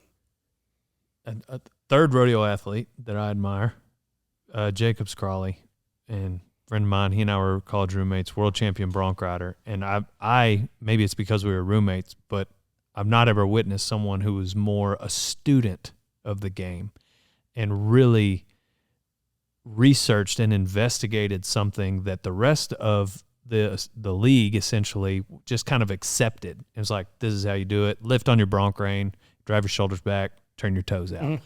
But he made it a science. Is that something common, or are a lot of I think it is. But there are guys like that that were next level as far as everything from how their gear was to how streamlined everything on their weapon was to their helmets. Right. We had guys seems like that. DJ is that. Oh yeah, big time. Like watching, because he puts out content with GBRS Group, and it seems like just the way he talks about each gun. Mm-hmm. It's like he's a student of the game. Yeah, and he's humble too. Humility is a big one. Yeah, because I think, correct me if I'm wrong, but maybe just the fact that you never know where a stray bullet could land. Yeah. Well, yeah.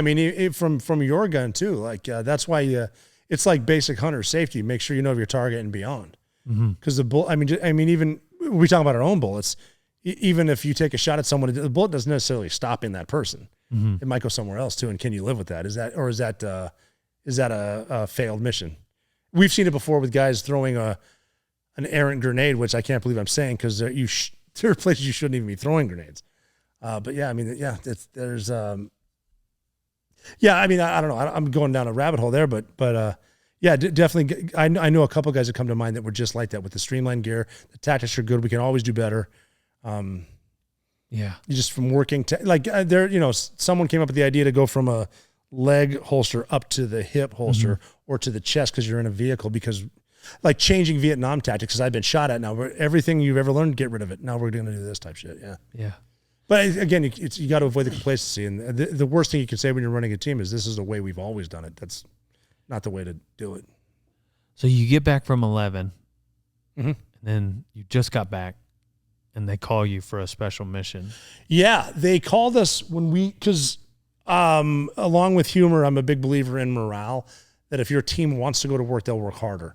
So the trip that I set up for after I was the senior enlisted advisor in 11 was to Miami, and we brought a couple other teams with us because we want to work open water tactics with bubbleless scuba, with the draggers, combat diving, for a mothership in the middle. How can we work with currents to potentially take down a ship without a boat, but like swimming to it? But we're also in South Beach, so we're going to have fun. We're done with deployment, so we're going to do that. So we're down in Miami at a Courtyard Marriott on the beach at happy hour, and we got a call. Hey, the 4 of you guys are going to Virginia Beach. You got to go home. They're recalling you. Like, well, this is bullshit. Because what we didn't catch on to earlier is our commanding officer and command master chief were on that trip, which we're kind of bummed out because I don't want the boss here. It's like mom and dad are coming, but now they're not. So this is going to be a great trip. We didn't know they've been called to Washington, D.C. because they found Osama bin Laden. So we're down there. They recall a couple of us, and then we're like, okay, I guess we're leaving. You guys have fun. No big deal. We go up there, and they bring a bunch of us back into a back room. And the way it started was this is not a drill. This is real. And we found a thing, and this thing is in a house, and this house is in a bowl in these mountains, and you're going to go get this thing, and you're going to bring it back and show it to us. That's how it started. And we're like, okay, what's the thing? And they're like, can't tell you. Okay. Where's the bowl? Can't tell you. What country is it? Can't tell you. How are we getting there? Can't tell you. How much air support we got? None. Okay. All right. So they won't tell us shit. And we're thinking, well, this is April 2011. The Arab Spring just started in Tunisia, worked its way into Egypt and Libya. They found Gaddafi. We're going to go get him. They don't want to tell us how we're getting there because we're going on flat top in Ospreys. They have a shady track record. They don't want us to know. The Ospreys are one that turned from helicopters into planes. So that's what's happening. They also said, hey, by the way, you're not bringing, it's only SEALs. We're not bringing combat controllers or PJs, which are paramedics and combat control. I talked about the radio guys, the masters of their craft. So because we're not bringing them because of weight in these airframes, if you used to carry a radio, guess what? You're carrying the radio. You used to be a corpsman. You're carrying the medical shit. So we're kind of adjusting our gear. No idea. This is like on a Monday. And like others. You're still over here. We're in Virginia Beach. We're back at the command. And like dudes from Gold Team would come up to me and be like, hey, man, what's this mission? I'm like, I don't know. And they're like, come on, you can tell me. I'm like, I legit have an idea what they're doing. We're just getting our gear ready. And so we're whatever. And they start telling us stuff. And finally, on a Friday, they said, hey, go home, be with your kids. Come back here on Sunday. And we're going to get in some vehicles. We're going to drive south into North Carolina to a base. And we're going to read you in on what's going on. And we're like, okay. How many people do you think at that point knew? Like a total number? In our command? No, just total. Like the girl, the CIA girl, Mia? Maybe Maya. 20. 20. I don't think the president even knew yet. Really? Maybe he knew at that point. He must have. But not many. No, they weren't letting people know because this is going to get out. Like we'd had bin Laden sightings before, and they up by sending the guerrilla package in there. Like so they didn't even tell us. So they said we're going to go to a read-in. I remember we asked, well, who's at the read-in? And they said, well, it's going to be the vice president, the secretary of defense, secretary of the Navy. And we're like, holy shit. And then they're going down this list, and I'm listening, and they're like, so-and-so State Department, CTC Pat will be there, blah, blah, blah, blah, blah. They're going down the list. So Biden was there? No, but we thought he would be. But what they said was CTC Pad, and that's a CIA counterterror, Pakistan, Afghanistan. And if we're going to Libya, why would Afghan be there? So we go home, and then we hang out with our kids, and Sunday morning we come back early. They put us in 4 vans. So you're not, you hang out with your kids, you're not suspecting Osama bin Laden? I am. At this point, because I thought that. And then we get in these vehicles, and we're driving down there. My boss is next to me. My 2 buddies are up front, 4 guys per van. And I explained this to them, and I said, this isn't Gaddafi. They found bin Laden. And my boss. This is on Sunday. This is on Sundays. We're driving down. But back up one second. Sure. Like, you had to say bye to your girls. Yeah. That had to be like. It sucks. And you were going to see him again? We're not leaving yet. I'm going to see him again. Okay. We're just going to North Carolina. We'll come back and rejoin. So I'm more excited. And I said to them, this is not Gaddafi. They found bin Laden. My boss looks at me and goes, that's exactly what I was thinking. So we're not celebrating. We're just talking, blah, blah, blah. And this is actually funny. The guy driving looks at me in the mirror, eye to eye, and he says, Nizro, man, if we kill Osama bin Laden, I will suck your. And Those words were spoken. And 3 weeks to the day, we were actually standing over bin Laden's body, and I'm like, hey, brother, now's as good a time as any. And he goes, for all you. I'm like, your bet, bro. Hey, you said it, not me. But we drive down there, and there's like this shitty little shack on a base with guards, and like it's a guard. Like they had like one pot of coffee and like 24 donuts, and we each grab some, and we go in this room. They close their lock. There's an armed guard, and there's this group of women that we don't recognize, and the commanding officer, SEAL Team 6, stands up there, and the first time he said, the reason you guys are here is this is as close as we've ever been to Osama bin Laden. So we hear it for the first time, and I'm looking at my guy. Now, we'd all been to war a shit ton together, and our response was, cool, can we go right now? Why are we here? And they said, well, we got to. So Maya gets up. Were they expecting a response? Like some sort of. I don't know. I mean, we are professional 12-year-olds, but we know how to do this. And so Maya gets up there and starts explaining us how she found him. Right? Oh, so she's back here. She's here. And she's telling us, she was the first person I ever heard say the word Abbottabad. And that just sounded cool. Yeah. There's a city in Pakistan called Abbottabad, and that's neat. And she explained us how she found bin Laden, this team, and it was mostly women, to the point where we're kind of like, after hour number 3, it's like, we get it, and I don't care. I trust you. Where is he? And they set up a site to work on. They had pilots there who had never seen, we didn't know we were getting these special helicopters. So we had normal Blackhawks, and we trained just to kind of. So it's like she's got a PowerPoint, and she's going through like the boring stuff that you might imagine in just telling us how she found him, and then whatever, and then they showed us the thing, and then they gave us tactical command of what we're going to. Did you get the sense that right then, like, this woman is a badass? Yes. I was relieved because I'd worked a lot with the agency, and they had a tendency to push people in leadership positions so they could get promoted. So someone working South Africa, South America, might get an Afghan deployment because that's good on their resume and they get promoted.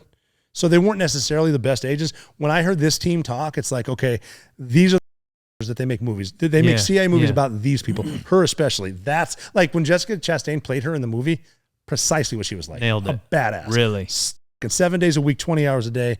After listening to her, I was like, oh, he's there. Yeah. They found him. That's the way the movie portrays it. That's what she was like.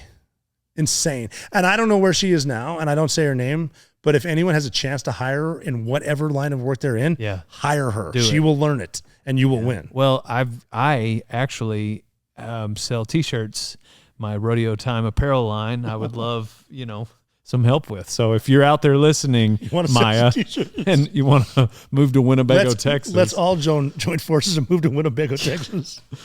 Yeah. So, but yeah, they told, and then training. We started training in North Carolina, and we were just working contingencies. We set up the mock. Yeah, and we also had a 2-scale model of his house, like someone designed like a size of this table to scale down to the bush. That would be so badass. It was badass. It was badass to have that asset. So we would train 10, 12 hours a day on the site, and then we come back to our room and we talk about for 3 contingency. weeks. 1 week for this first part. We talk about that. And but like we were even discussing, there was a point where like on a Wednesday, the tired boss said, all right, what's the worst that could happen? And the youngest guy in the room said the helicopter could crash in the front yard. How in the world did they miss the chain link thing though? Well, they had chain link because they wanted to take it down every night so no one could see it in satellites. And they just didn't think, I don't know, training scar. I don't know. But then I remember, were the helicopter pilots involved in the training? Yeah, I mean, obviously, of course they were. They hadn't flown these new ones yet. They didn't even know they existed yet. So we're flying in standard 60, standard Blackhawks. Oh, y'all didn't even train in the real Not thing yet. that you were We didn't using. know, and like to the point where we're talking about it, and like if guys would joke, we kind of be like, "Hey, you need to take this more serious because this is a one-way mission. Like, we're not coming back, man. Take this shit serious." And y'all were saying that then. Yeah. How far out from the actual 2 weeks. mission? 2 so weeks. You're 2 weeks out. Yeah, and because you I knew. mean the way we're conserving fuel, but we're going by like taking stuff off our gear because we need ounces equal pounds. We need to be as light as we can because we don't know if we can make it out. Body armor? Oh yeah. I mean the standard stuff, but like no pistols, the minimum amount of bullets. I'm not carrying certain shit I sometimes would carry. I didn't bring a knife. Just trying to lower the signature. Dang. And so then we go. And was it significant? Well, like no. The difference in I'm saying you operating just smoother that night. Just you smoother. felt smoother that night, so it did make that big of a difference. Okay. I think I carried one thermal barrel grenade, but no frags and no flashbangs. That's what I would have gone with. But we flew out to Nevada, and they on week 2 of training. and we went out there because they wanted us to meet the birds, the helicopters. And we walked in and we're all kind of laughing. I remember having this conversation. They're like, well, I guess our chances of living kind of went up because we're going to war on Transformers. Like, this is insane. Yeah. And then we worked with those birds and they were awesome. And the pilots caught on real quick. We did a couple full mission profiles, and then we were one of 5 options for to go get bin Laden. We're one of them. And you didn't know that you were going to be the actual. We're the group on the ground, but they still might hit it with missiles or whatever. They're deciding that. But we were out there too, standing in line, and Mike Mullen was the chairman of the Joint Chiefs, and he flew out to see us. That's a huge deal. If the senior officer in the military comes out, he's shaking everyone's hands personally. And the guy next to me goes, hey, Mr. Chairman, we've never been told our rules of engagement on this one. And he thought about it and he goes, let's see. Osama bin Laden is a threat to the United States of America. So that means he's a threat to Americans. So when you see him, you're an American. They're like, we got it, sir. Yeah. We're going to kill him. Yeah. Enough said. Don't put yourself in there. Yeah. And then we went back, and then we decided to forward stage in Jalalabad, Afghanistan. So we flew out there to stage for the mission. So we want to be right there. If we get the green light, it's going to be quick, and we want to be there already. And so we flew over there. And the reason they picked us was because we were supposed to be training, and no one would notice that we were traveling around because we're supposed to be. So then we went to Afghanistan, and no one knew what we were doing. The team that was there was already a team from SEAL Team 6 there, and God bless them because they didn't. I didn't realize they were SEAL. I didn't realize it was SEAL Team 6 that was there. And I would have been pissed, man, if I was already there. Like, you're sending a different team in for me? This is bullshit. I'm already here. So they're stationed in Jalalabad. We stayed with them. And you guys, they're in the fight, and they're fighting. Yeah. The reason them. they didn't get it, the excuse was because you're operating every night. If you stop all of a sudden, someone might notice. Why? Do you think that was that sophisticated they would have noticed? I don't know. Or they just didn't want to risk it? They didn't want to risk it. They didn't want to take too many risks. So we went there, and we got the green light on a Friday. And so we got 2 days to do it because of the loom cycle. It's going to be 0% illumination Saturday, Sunday. And the only reason they didn't see that shit coming. Well, that's what we did. That's why I'm saying like Osama bin Laden, like they're not extra cautious on those 2 nights. It's going to be dark. No, they didn't realize that those are. Well, they didn't know that they found him because of the misinformation that the agency was sending Al Qaeda, like the dialysis shit. They made that up. He was not on dialysis. Who did? The agency did, because they would know when people came in. Yeah, I found bin Laden for sure. I saw the dialysis. And it's like, well, no, you didn't, because he doesn't have one. We made that shit up because we know you're lying. Like, and they would say these stupid Americans think he's hiding in a cave. He's not. He's in this house. Well, guess what? We got a chick that found him. We're not telling you until we show up. And even when we got done training, so they created those rumors, a false information, so that it would get back to. Yep. So they hiding in plain sight, and they lulled him into a false sense of security. And when we got done training every night, here's how cool she was. We had that 2-scale model. We get done with a long day of training. We're gonna get a couple hours of sleep. She'd walk over to the thing, go, all right, guys. Osama bin Laden is on the 3rd floor of this building right now. I don't understand why we're not going tonight. Sleep well. Say the same shit every single night. Same thing she did in the movie. Yep. And then we're over there. She came with us, and to Jalalabad. Yes, to Jalalabad. Not on the raid. She's in Jalalabad. And then Saturday they didn't launch because there was the correspondence dinner in D.C. and the whole cabinet's there, and all the press is there, and they knew that if the cabinet gets up and leaves, the press is like, what's going on? So and the only one with the balls was Hillary Clinton. She said, the press launch, like, let's kill this dude, which I think is cool. Yeah. I don't say a lot of good things about her, but that's pretty awesome. Yeah. And then Barack Obama was there, and he's getting roasted by Seth Meyers. So this is the night before the bin Laden raid. The comedian? The comedian is roasting him at the dinner because it's a roast. And he said, you know that Osama bin Laden has because it's on C-SPAN. He goes, Osama bin Laden has a show every night during the week on C-SPAN, but no one watches C-SPAN. We can't even find bin Laden. And Obama's down there smiling, laughing. In his mind, he knows we're going to kill him within the next 24 hours. Yeah. That's pretty cool poker face, right? That's cool. Yeah. And so we're there. And here's the mindset. So I remember being on a treadmill. It was the NFL draft. I forget which night. I was a Redskins fan. And I remember thinking, I hope they draft Trent Williams out of Oklahoma we need a tackle bad. And I'm watching the draft. I'm like, kind of hits me. It's like, well, it doesn't matter. I'm going to be dead in a week. Dang. Doesn't matter. And then we get, we're going to launch Sunday. So we went in. Did you guys have a lot of like morbid humor? Yes. We had, we would play poker every night with the other dudes that weren't going on the mission. And anyone, anytime, go all in. Every time.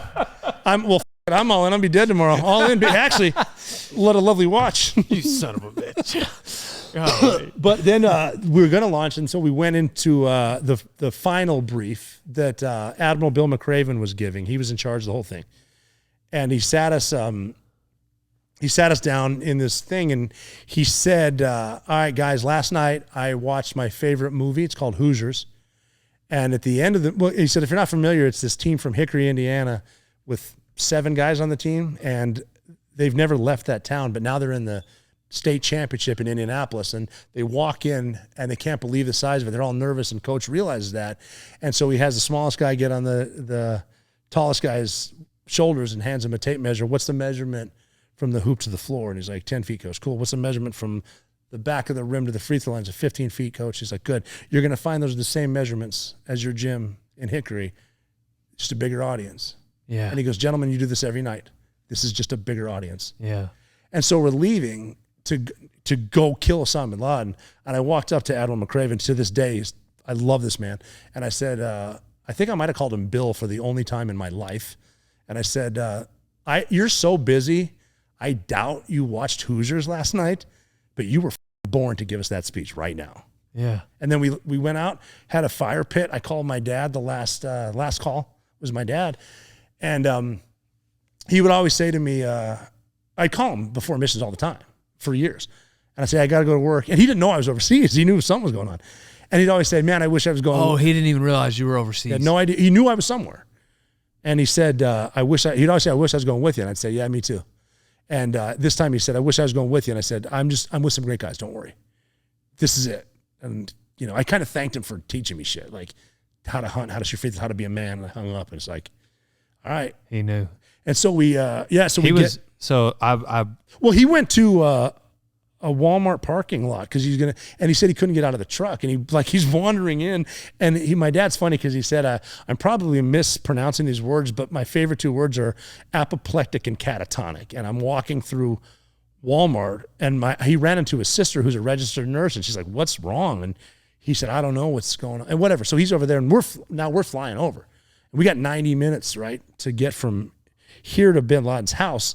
And once we cross the border, we can get shot down because we're invading. And they might have some of the best anti-air shit. We don't know.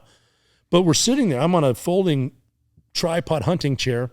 The dog Cairo is next to me. His handler Cheese is right here. And I'm counting because I'm worrying about a missile is not going to stop it. So don't waste your energy. If you're worried about something that your worry is not helping, just stop worrying about it. So I'm counting. And I'm looking at the 1,000 to 0, 0 to 1,000, 1,000 to 0, 0 to 1,000. I look around, and there's a dude next to me, and he had his headphones on. He's asleep. And I remember looking, I'm thinking, you're literally on the ride to Osama bin Laden's house, and you're asleep. Yeah. And again, it's like you have ice in your veins, and again, I see why women find you attractive. Like, that's insane. And then we're 10 minutes out, and this is like a moment where it sounds Hollywood, but I got the tattoo on my arm. I was counting. I was like 556, 557. Freedom itself was attacked this morning by a faceless coward, and freedom will be defended. I don't know how I remembered that, but that's what Bush said on 9/11. Itself was attacked this morning by a faceless coward, and freedom will be defended. Then it starts to hit me. It's like, shit, this is the mission. I'm on it, and we're going to kill him. And then the perfect plan was keep it simple. -1, -2. I'm on -2. -1 is going to fly in front of bin Laden's house and the guest house, put ropes down. Snipers are watching, fast rope. We are going to drop snipers and the dog and the machine gun off. My team's going to fast rope onto the roof. We're going to jump down here. We're going to get them this way, probably kill them through the window.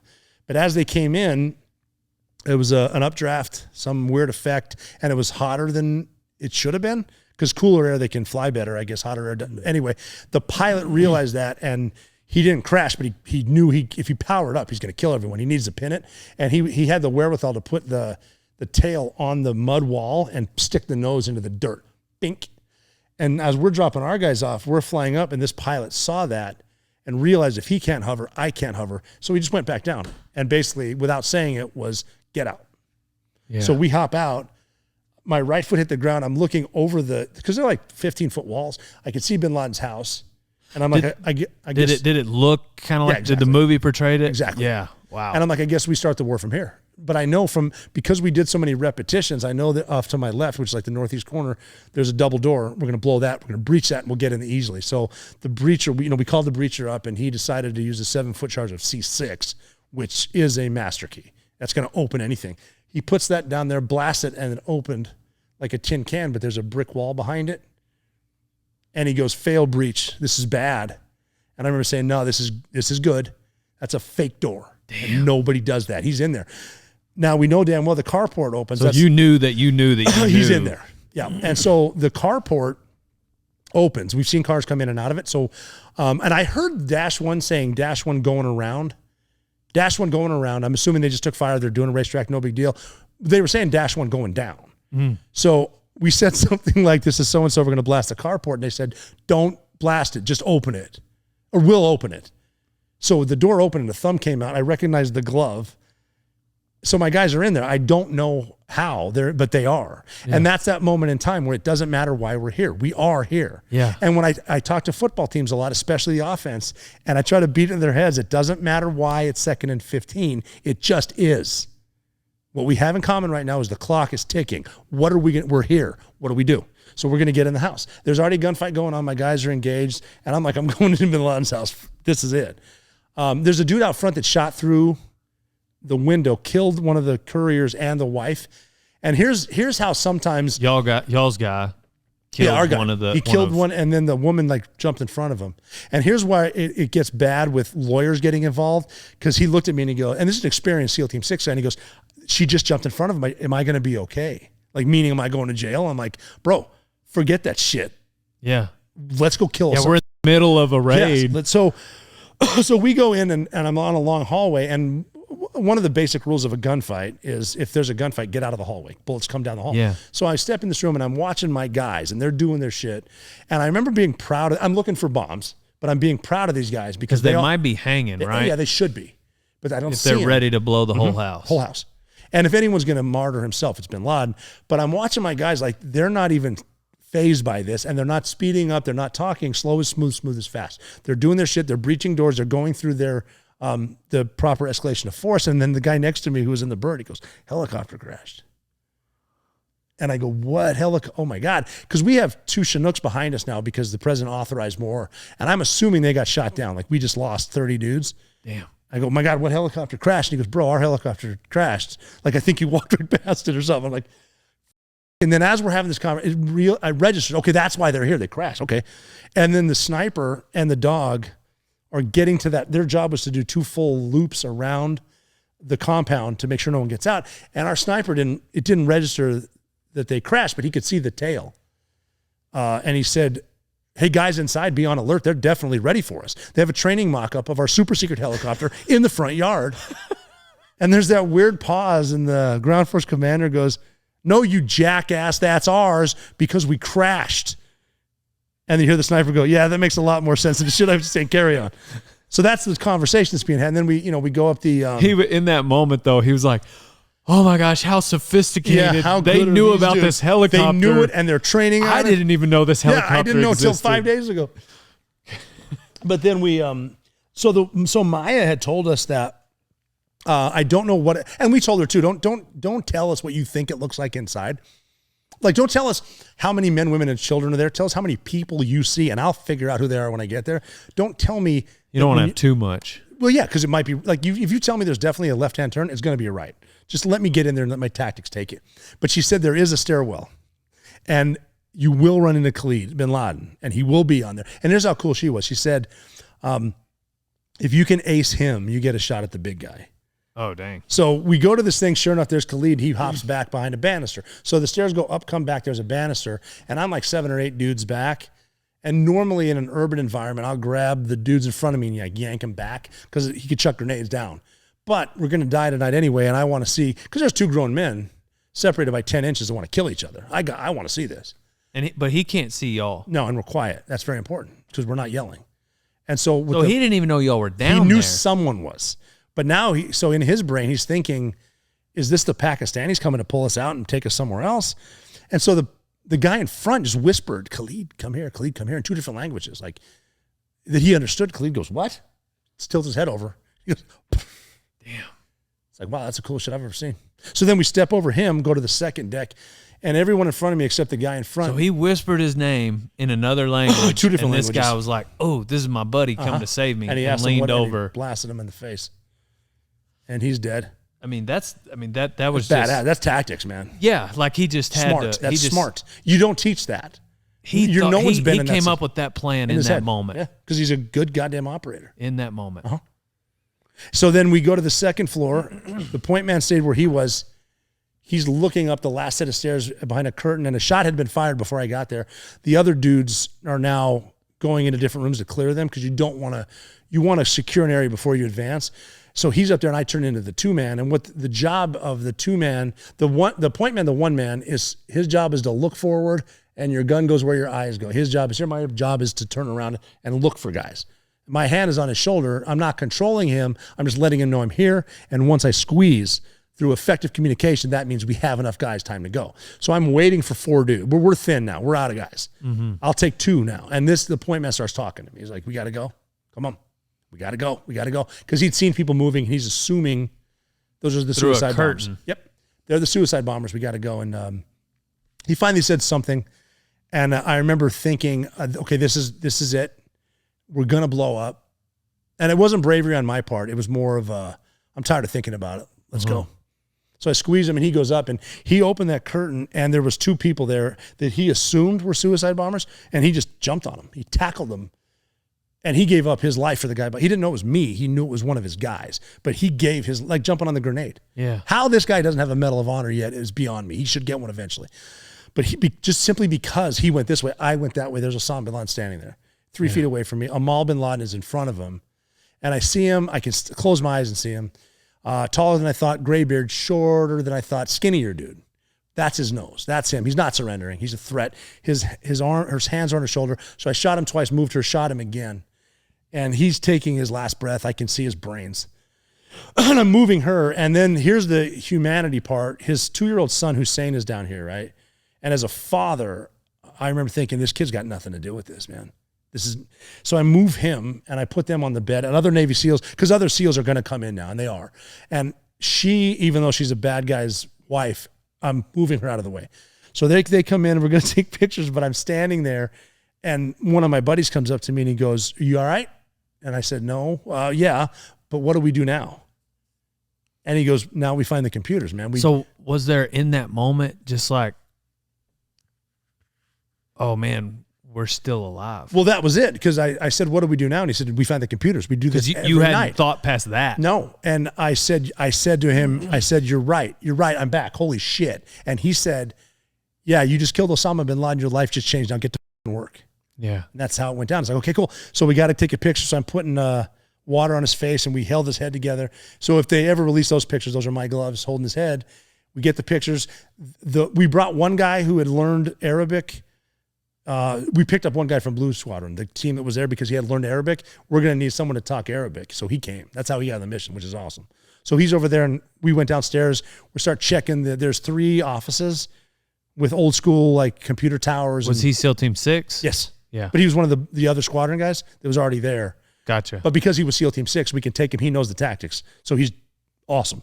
But he just speaks Arabic, because we didn't bring an interpreter for that part. And we just were finding stuff. We went back upstairs. They got him in the body bag, and me and three other guys grabbed that, and we yank him down. We bring him down the stairs. We bring him outside, and there's Johnny, the sniper. And I remember going up to him saying, "Hey, here's your guy." And he goes, "You got to be shitting me." I'm like, "No, we got him." He's like, let's leave. Let's live. Let's leave. So we go back in. It's kind of like, all right, we got to saddle this shit up. We're leaving. We got to blow that helicopter up. We got to call in another one. We don't have our Air Force guys, so we're going to see how good we are at this. Yeah. And y'all got Khalid's body too, right? No, we left it there. So we call in another. And they it seems like everybody always said that just like porn everywhere. I think there could have been. It wasn't everywhere. It might have been on some of the external hard drives or the CDs that we found. But we're at a point where we know what is intel, and we're just throwing it in bags, and we're going to let the smart people look at this. Yeah. Later, we were told there was porn on some of the CDs, but I didn't see it. I saw opium, a lot of opium. That you thought was freeze-dried steaks. I thought it was freeze-dried steaks. I was like, these guys are in for the long haul. But why did they have opium? Raw opium. They were selling it to fund Al-Qaeda. And since his house is, quote unquote, the safest, which it ended up not being, but it was also a good place to store. It's a good place to store too. Plus, I mean, they're being protected by Pakistani intel. They know they're there, so this is perfect cover. They can run Al Qaeda because they're that's the center of the world over there, and Pakistan has their best interest in mind, and their best interest is not necessarily killing all of Al Qaeda because then Al Qaeda will go after them for sure, and they have nukes, so it's a whole different conversation. Yeah. But then we call in a 47, a Chinook. We blew the helicopter up, almost blew that up. Yeah, so y'all are about to blow the helicopter that crashed. Yeah. And you kind of caught. Well, yeah, we because we're calling it in, but a couple of us were kind of going back and forth what I remember as far as calling in a bird. We're like, hey, what's the time fuse on that? They're like 30 seconds. Abort. And so the 47 coming in does a big loop. This damn thing blows up. It's like, we almost blew our own helicopter up coming to get us. Then they come back in, and now we look over, and there's a dude standing maybe 100 yards away, and he's on his phone. He's the dude tweeting. And if Twitter was as big as it is now as X, like we would have been busted. He's live tweeting, like, why is Pakistan running an exercise on a Sunday night? And I'm looking at this dude, and if I'm in Iraq, I'm shooting him because he's outside a compound with a phone. He's going to blow something up. But you knew he had no idea. It hit me with, they have no idea we're here. They had no idea. We're gonna leave, and this is good. So that 47 comes in, and we all get on it. There's other guys from Blue Team on it, and people don't realize that SEAL Team 6 rescued SEAL Team 6 on this mission. So they're in the bird. They came to get us, and they're going to fight with us now if we have to. But we get this bird, now we're leaving. So in the movie, it's like people coming up the street. I think it's like, hey, we got to get out of here. Yeah. Was it that intense? I think it was, but the dude, and I don't know. No, we did have an interpreter. I don't know who he was. I think he was a case officer with the agency, but he definitely spoke fluent Urdu to the point where there's no accent. Because a lot of guys that learn languages, it's like a dude from Boston trying to get away in Birmingham, Alabama for being an Alabama. No, I can tell you're not. Yeah. That's an accent. It's not a bad accent, but an American trying to speak that shit, they're going to know. So that guy's yelling He's to saying everybody. It's an exercise, go home. This is an ISI exercise, go home. So maybe it was a little more calm than the movie in that moment. I know that Johnny told me he was ready to smoke people. He was ready to start shooting. But they did talk him out of it. They talked the locals out of it.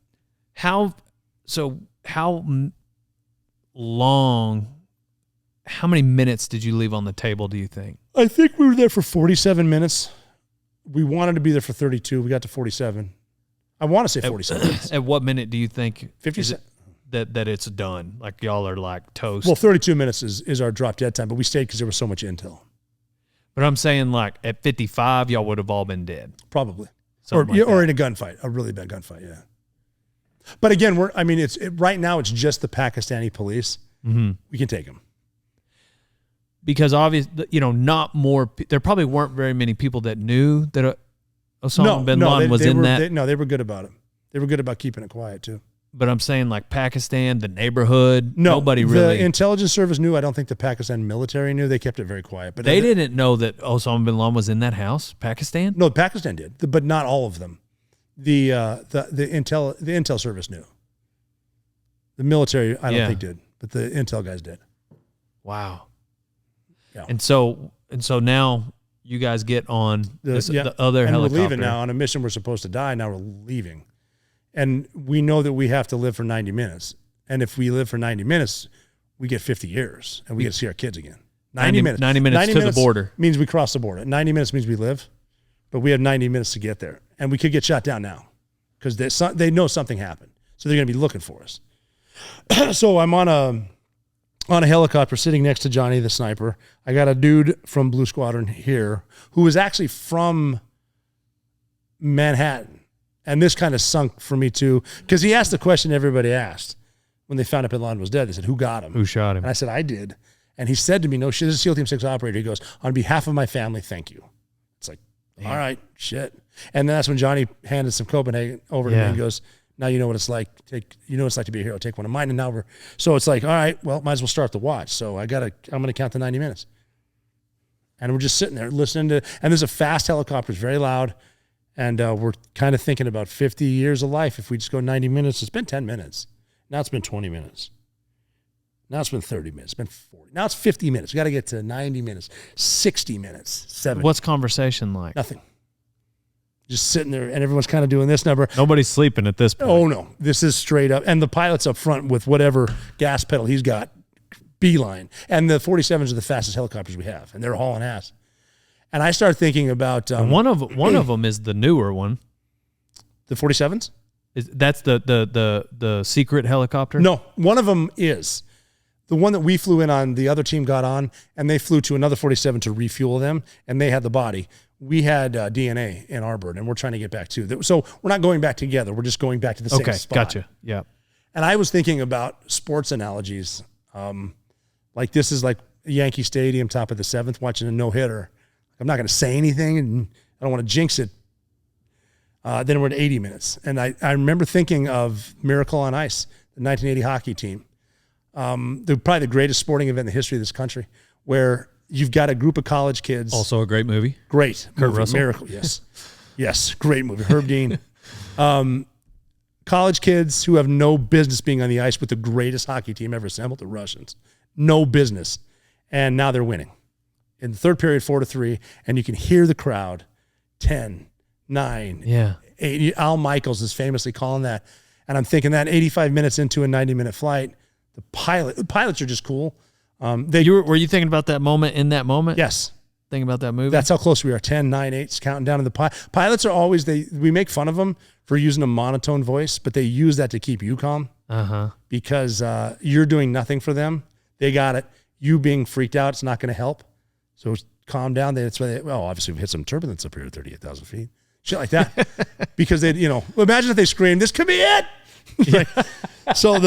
But the pilot came over the radio in that voice and goes, "All right, gentlemen, for the first time in your lives, you're going to be happy to hear this. Welcome to Afghanistan." Yeah. That's when the high fives came out. Dang. And then we land. We're waiting on the other bird. It lands. That's it. No one's hurt. We got him. The body's right there. The point man and I, the guy that was in front of me, we pull each other aside because he wanted to say, like, where the was everyone? I'm like, we're just thin, bro. We were just thin going up the stairs. Was he the same one he wasn't the same one that shot Khalid? It was between him and one other dude. I couldn't tell which dude it was. They were both there, and they're both badasses. And you don't know? No, we didn't really talk about that. But he just asked where everyone was in the last set, and we got over it. And then he said, well, there she is. And he said to me, the point man said to me, "You got to give her something because you killed him. You own it." I said, "Yeah." So we walked over. I pulled a magazine out of my gun. I jacked the last round at the one that was below the 3 I shot him with. And she's sitting there, and I said, "Hey, do you have something? You have room for this in your backpack?" You pulled one out? I pulled all of them out, and then I pulled the last one out and put it back in the magazine. Oh, you gave her one? No, I gave her the whole thing, the whole magazine plus the last round. Right. In there. And I said, "Do you have room for this in your backpack?" And she said, "I think I do." And I said, "Good, we have something to show you." Now, in the movie, the reason the movie 0 Dark 30 wasn't excellent, it was just great, was at the ending when in the movie they brought Maya over to the body bag and they showed her and they gave her a moment and she cried. Yeah. Not what happened. But she did give her life to find this guy. So we're walking her to bin Laden's body, and it starts to sink in with me that this is historic and this is going in the history books. And the only reason we're here is because of her. She found him. She gave up her life. She's not married, no kids, working her balls off. Then I put the pressure on myself because the Charlie Sheen movie, I got to think of something cool to say. So we walk over, and I thought this would have been the ending. I point down, his body is right here. I'm pointing at his face, and I said, "Is that your guy?" She looked down for a second, tapped me on the back, and goes, "I guess I'm out of a job," and left. And that was it. Gone. Like, didn't even stick around. It makes sense that, the badass that found her would have something like that to say. All, and it was way better than my line. She was a stud. Yeah. I saw her a couple of weeks later, too. It was pretty, I ran into her because I was in New York. And again, I was a Redskins fan. So their opening day, RG3's playing. And so there was it was Trent, whatever, the draft doesn't matter. At some point I was thinking about some player, but maybe it was a year later. Doesn't matter. RG3 was drafted. Yeah. I want to watch him play. I'm in New York with my cousin who lives in New York, who's a tax attorney, nothing to do with the military. And I said, hey, this woman's coming to meet us for a drink and we're going to watch the games. You cannot tell her anything. You don't know shit about this mission. No one knows anything. Here she comes. Right, so she's walking in. I stand up, give her a hug and a kiss, and she sits down and looks at me and looks at him and goes, does he know? And I said, yeah, he knows everything. And she goes, cool, now we can talk about anything. Tequila. She's just awesome. Oh, man. She's something, man. She's out there. Were you and her, did y'all help with the movie? No. So how did they know? Enough people were involved. Leon Panetta was involved. He was the head of the CIA. The White House that were in the situation, they helped out a little bit too. I mean, maybe they talked to her a little bit or something. They may have. I mean, she may have been ordered to. I don't know. They did a good job with the movie. The part where her friend was like gonna go meet was that for real? That was real, but it wasn't part of the Bin Laden raid. That was more going after Ayman al-Zawahiri, who was the number 2. Oh, and in the movie, they made it more like this? They made it. I mean, she definitely knew the woman who was in charge, and the woman, I wasn't there, but we were getting cables as far as guys were saying she's going to get a lot of us killed, and she did. She was baking a damn birthday cake for the guy when he blew himself up. He was a triple agent, so it was a really shady thing. It had nothing to do with Bin Laden, though. What do you mean she was baking a birthday cake? She made a cake for the guy. Oh, she was giving him one. She was bringing him a cake. She made it for him. Like, thank you for giving us the intel. Whoom. Was it real intel the guy had given? It was something good enough to get him on base, and she was pretty bad. I don't want to trample on her grave, but like you check guys a certain amount of times before you let them drive right up to the chief of base. Uh-huh. They didn't do that. Dang. So the part about, I've thought about the little boy that you find in there, his son. Like, it's 13 years later now. Yeah. Like, I mean, odds are. Don't know.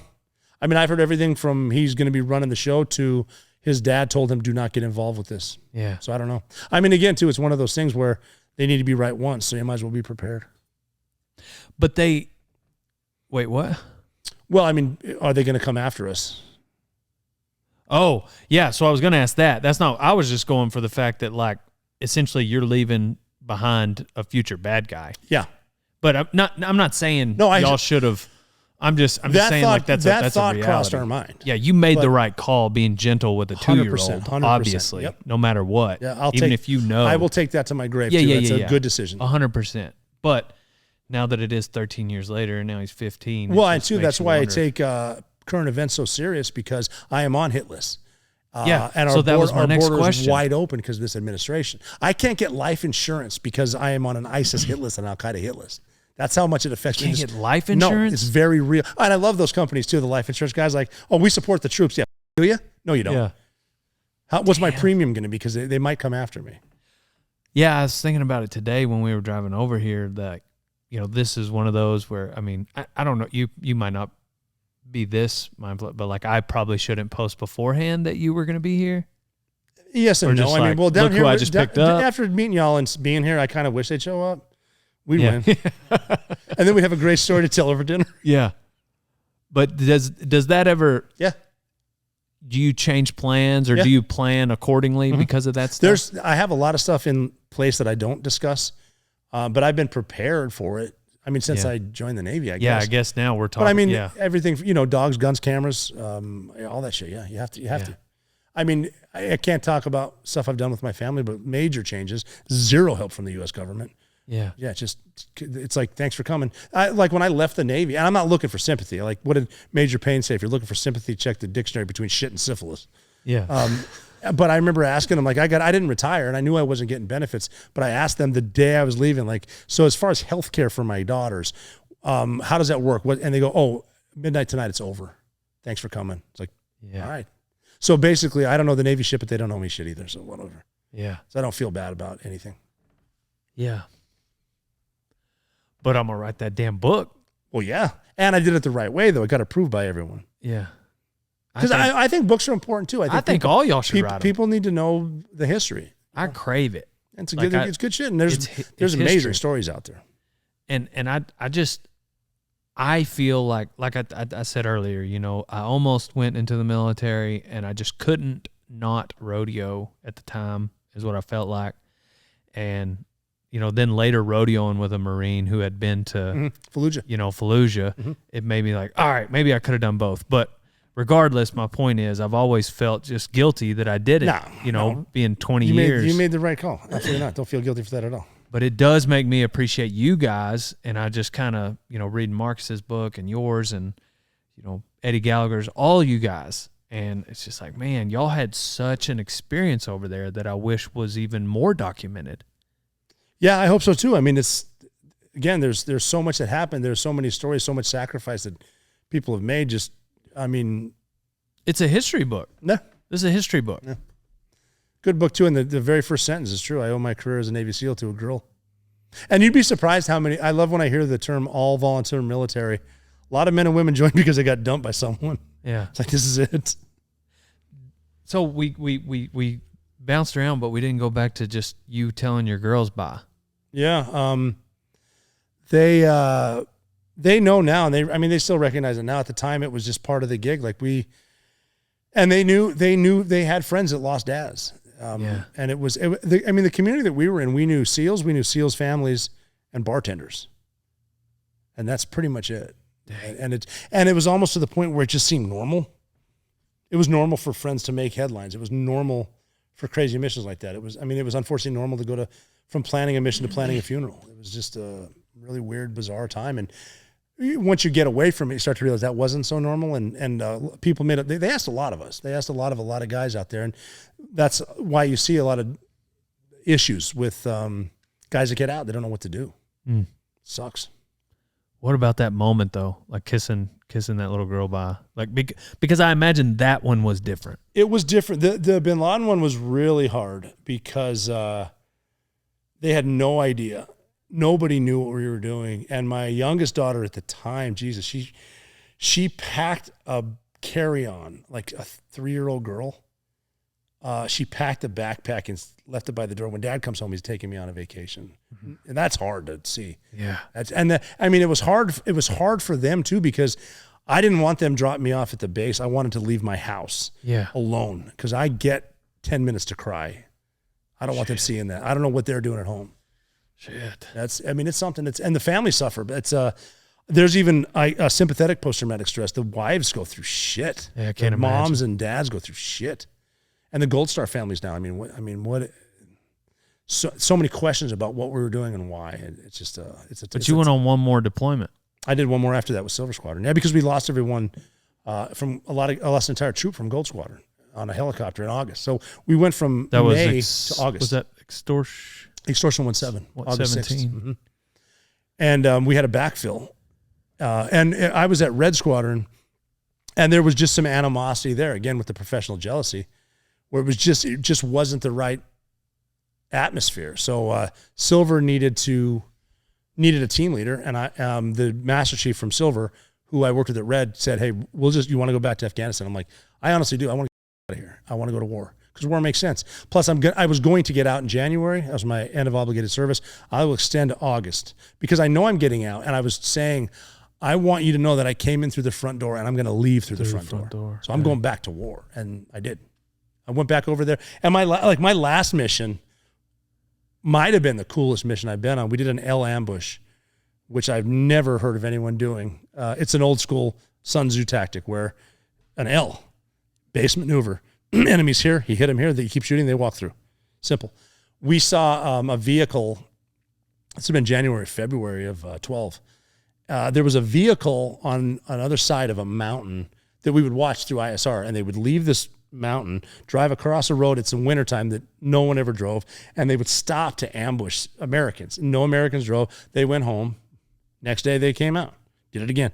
Then on Wednesday is when the intel guy said, "Hey, we've been watching these dudes and they're doing this. Watch." And then Thursday we watched them. They did it. And we're like, okay. Friday comes around. That's the day of prayer. If they do it on Friday, they are definitely doing it on Saturday. Yeah. So they did it on Friday. And we're like, okay, here's our plan. We're going to land here. We're going to walk up to this rock. We're going to set up in the L already. And like very simple mission. I was even talking to, this is actually a funny story because it tells you kind of the level of tactics some junior officers don't necessarily have that they should know.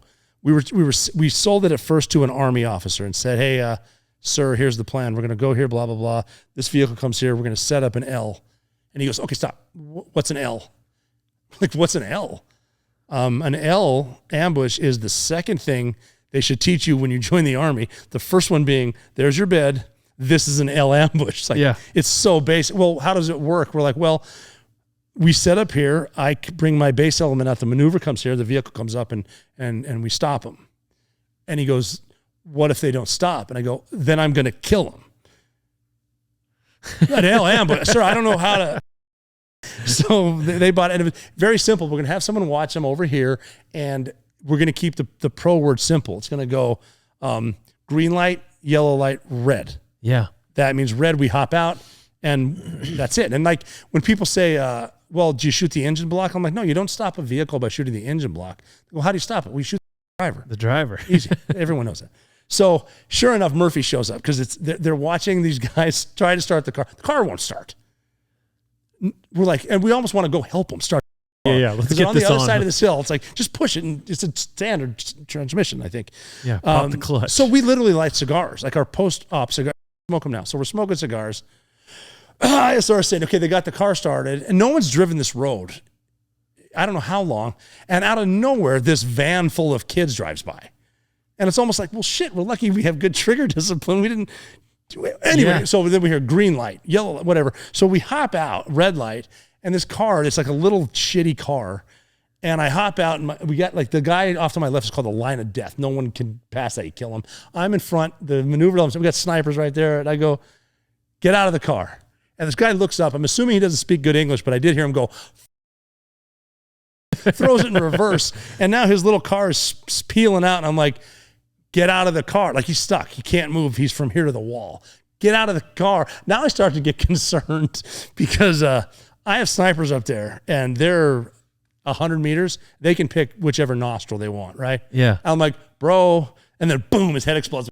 Shoot him. Another guy gets out and he's grabbing our RPGs. We just light him up. And then we walk through the L worked and we're like, that was crazy. And then one of the we have some Afghans with us, some good guys.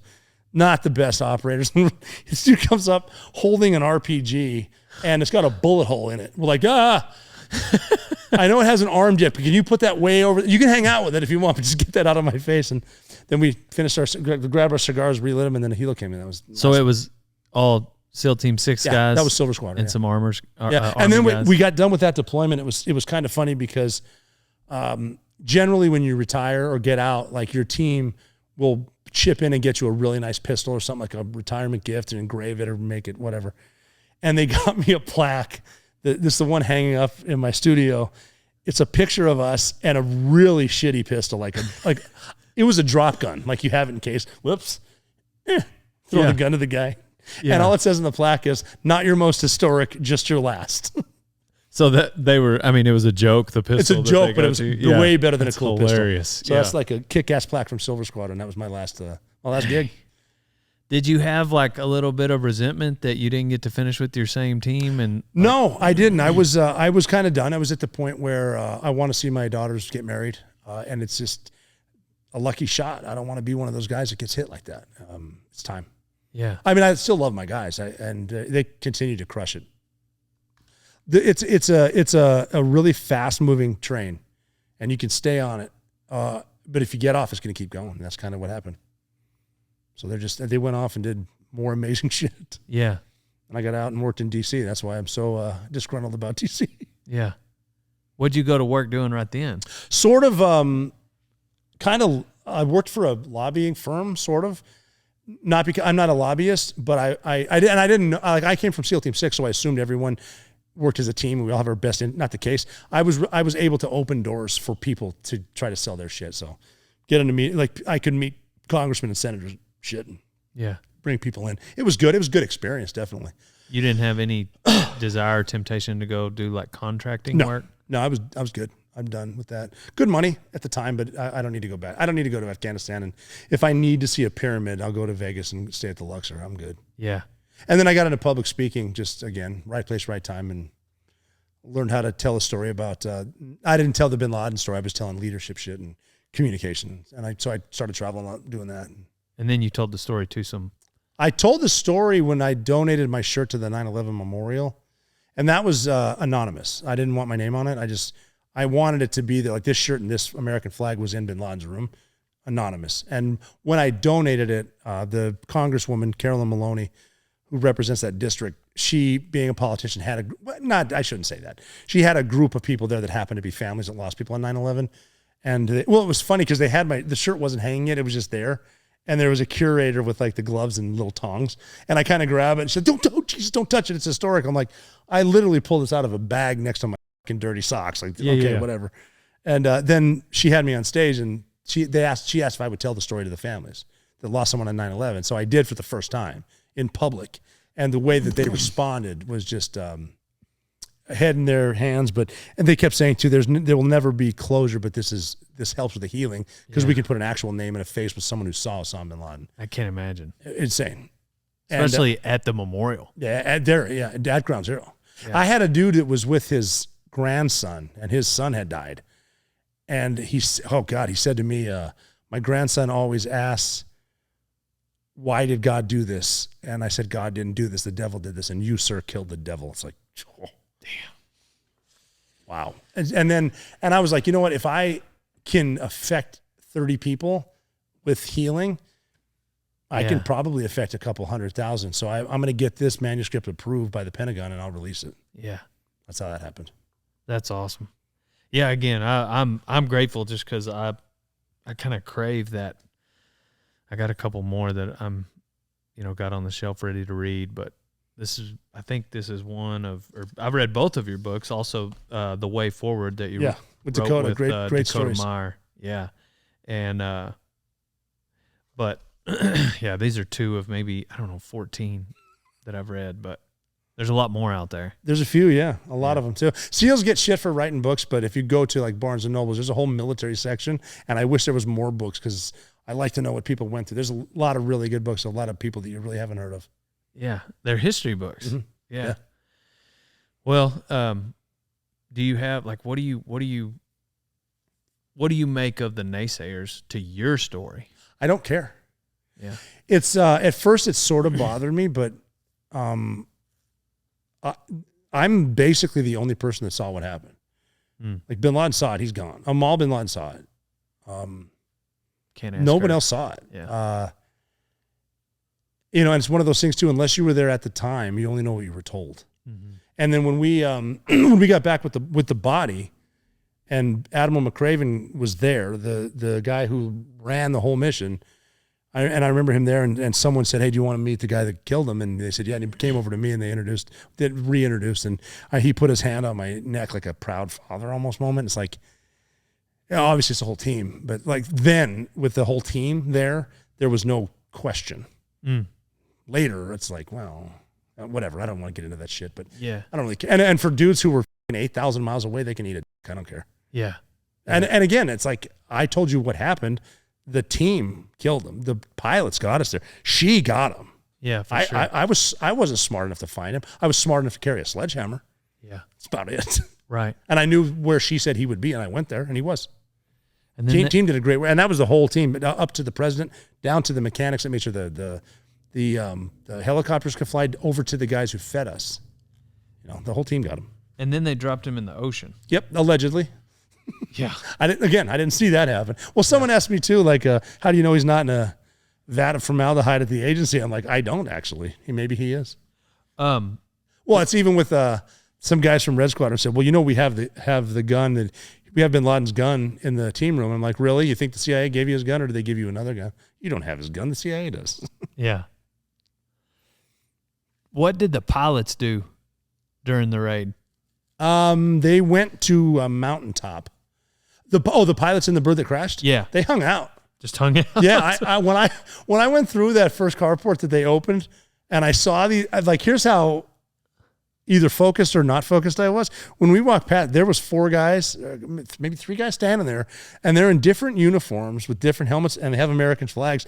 And I walked past them, and I think I said out loud, who the f*** are you guys? not realizing, oh, that's the air crew. They crashed right there. Crashed. Uh-huh. Dang. And they just hung out, and then they left with us on the 47. That's wild. Yeah, it's crazy, isn't it? And they're heroes. Well, think about, too, like the air crew guy that was on the bird that reached over and opened the door. His job was to do that. And what if we couldn't figure out how to open the door? Pretty important. And if his ass is in the seat too. If we got killed, his family would miss him just as much as they missed us. Right. That's a hero. No one talks about the air crew guy. Yeah. He was there. He opened the door. Can you imagine 2 helicopters full of assholes that can't get out? That was us. He got it open.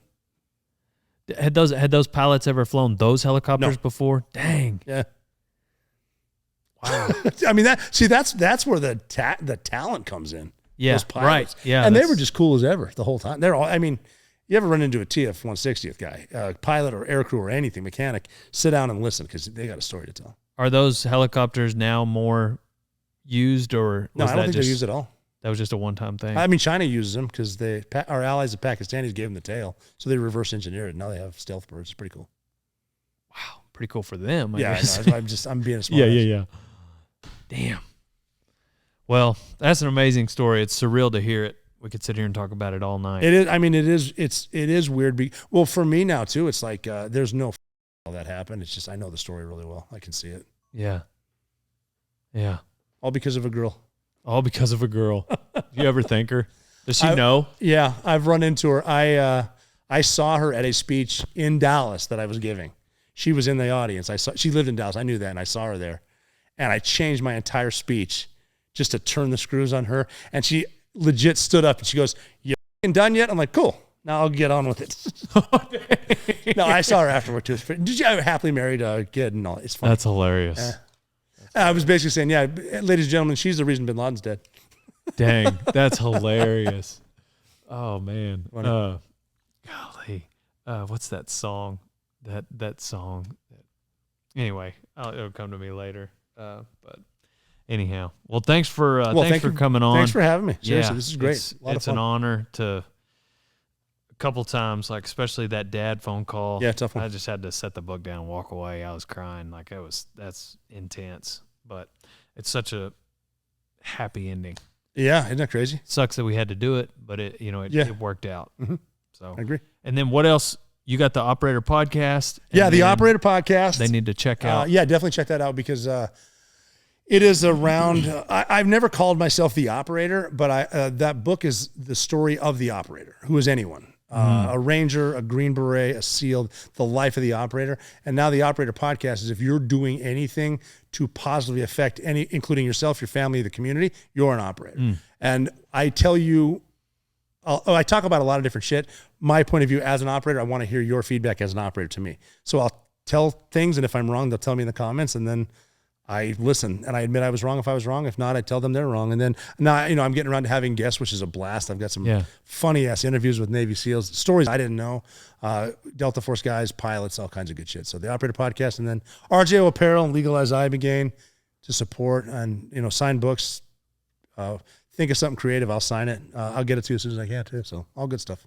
Well, I'm going to do a brief intro, and I'll throw in more talk about the podcast in that, and then that way it's the first thing people hear. But Great. yeah, Awesome. check all that out, and we're on to the next one, old son. Pow, pow.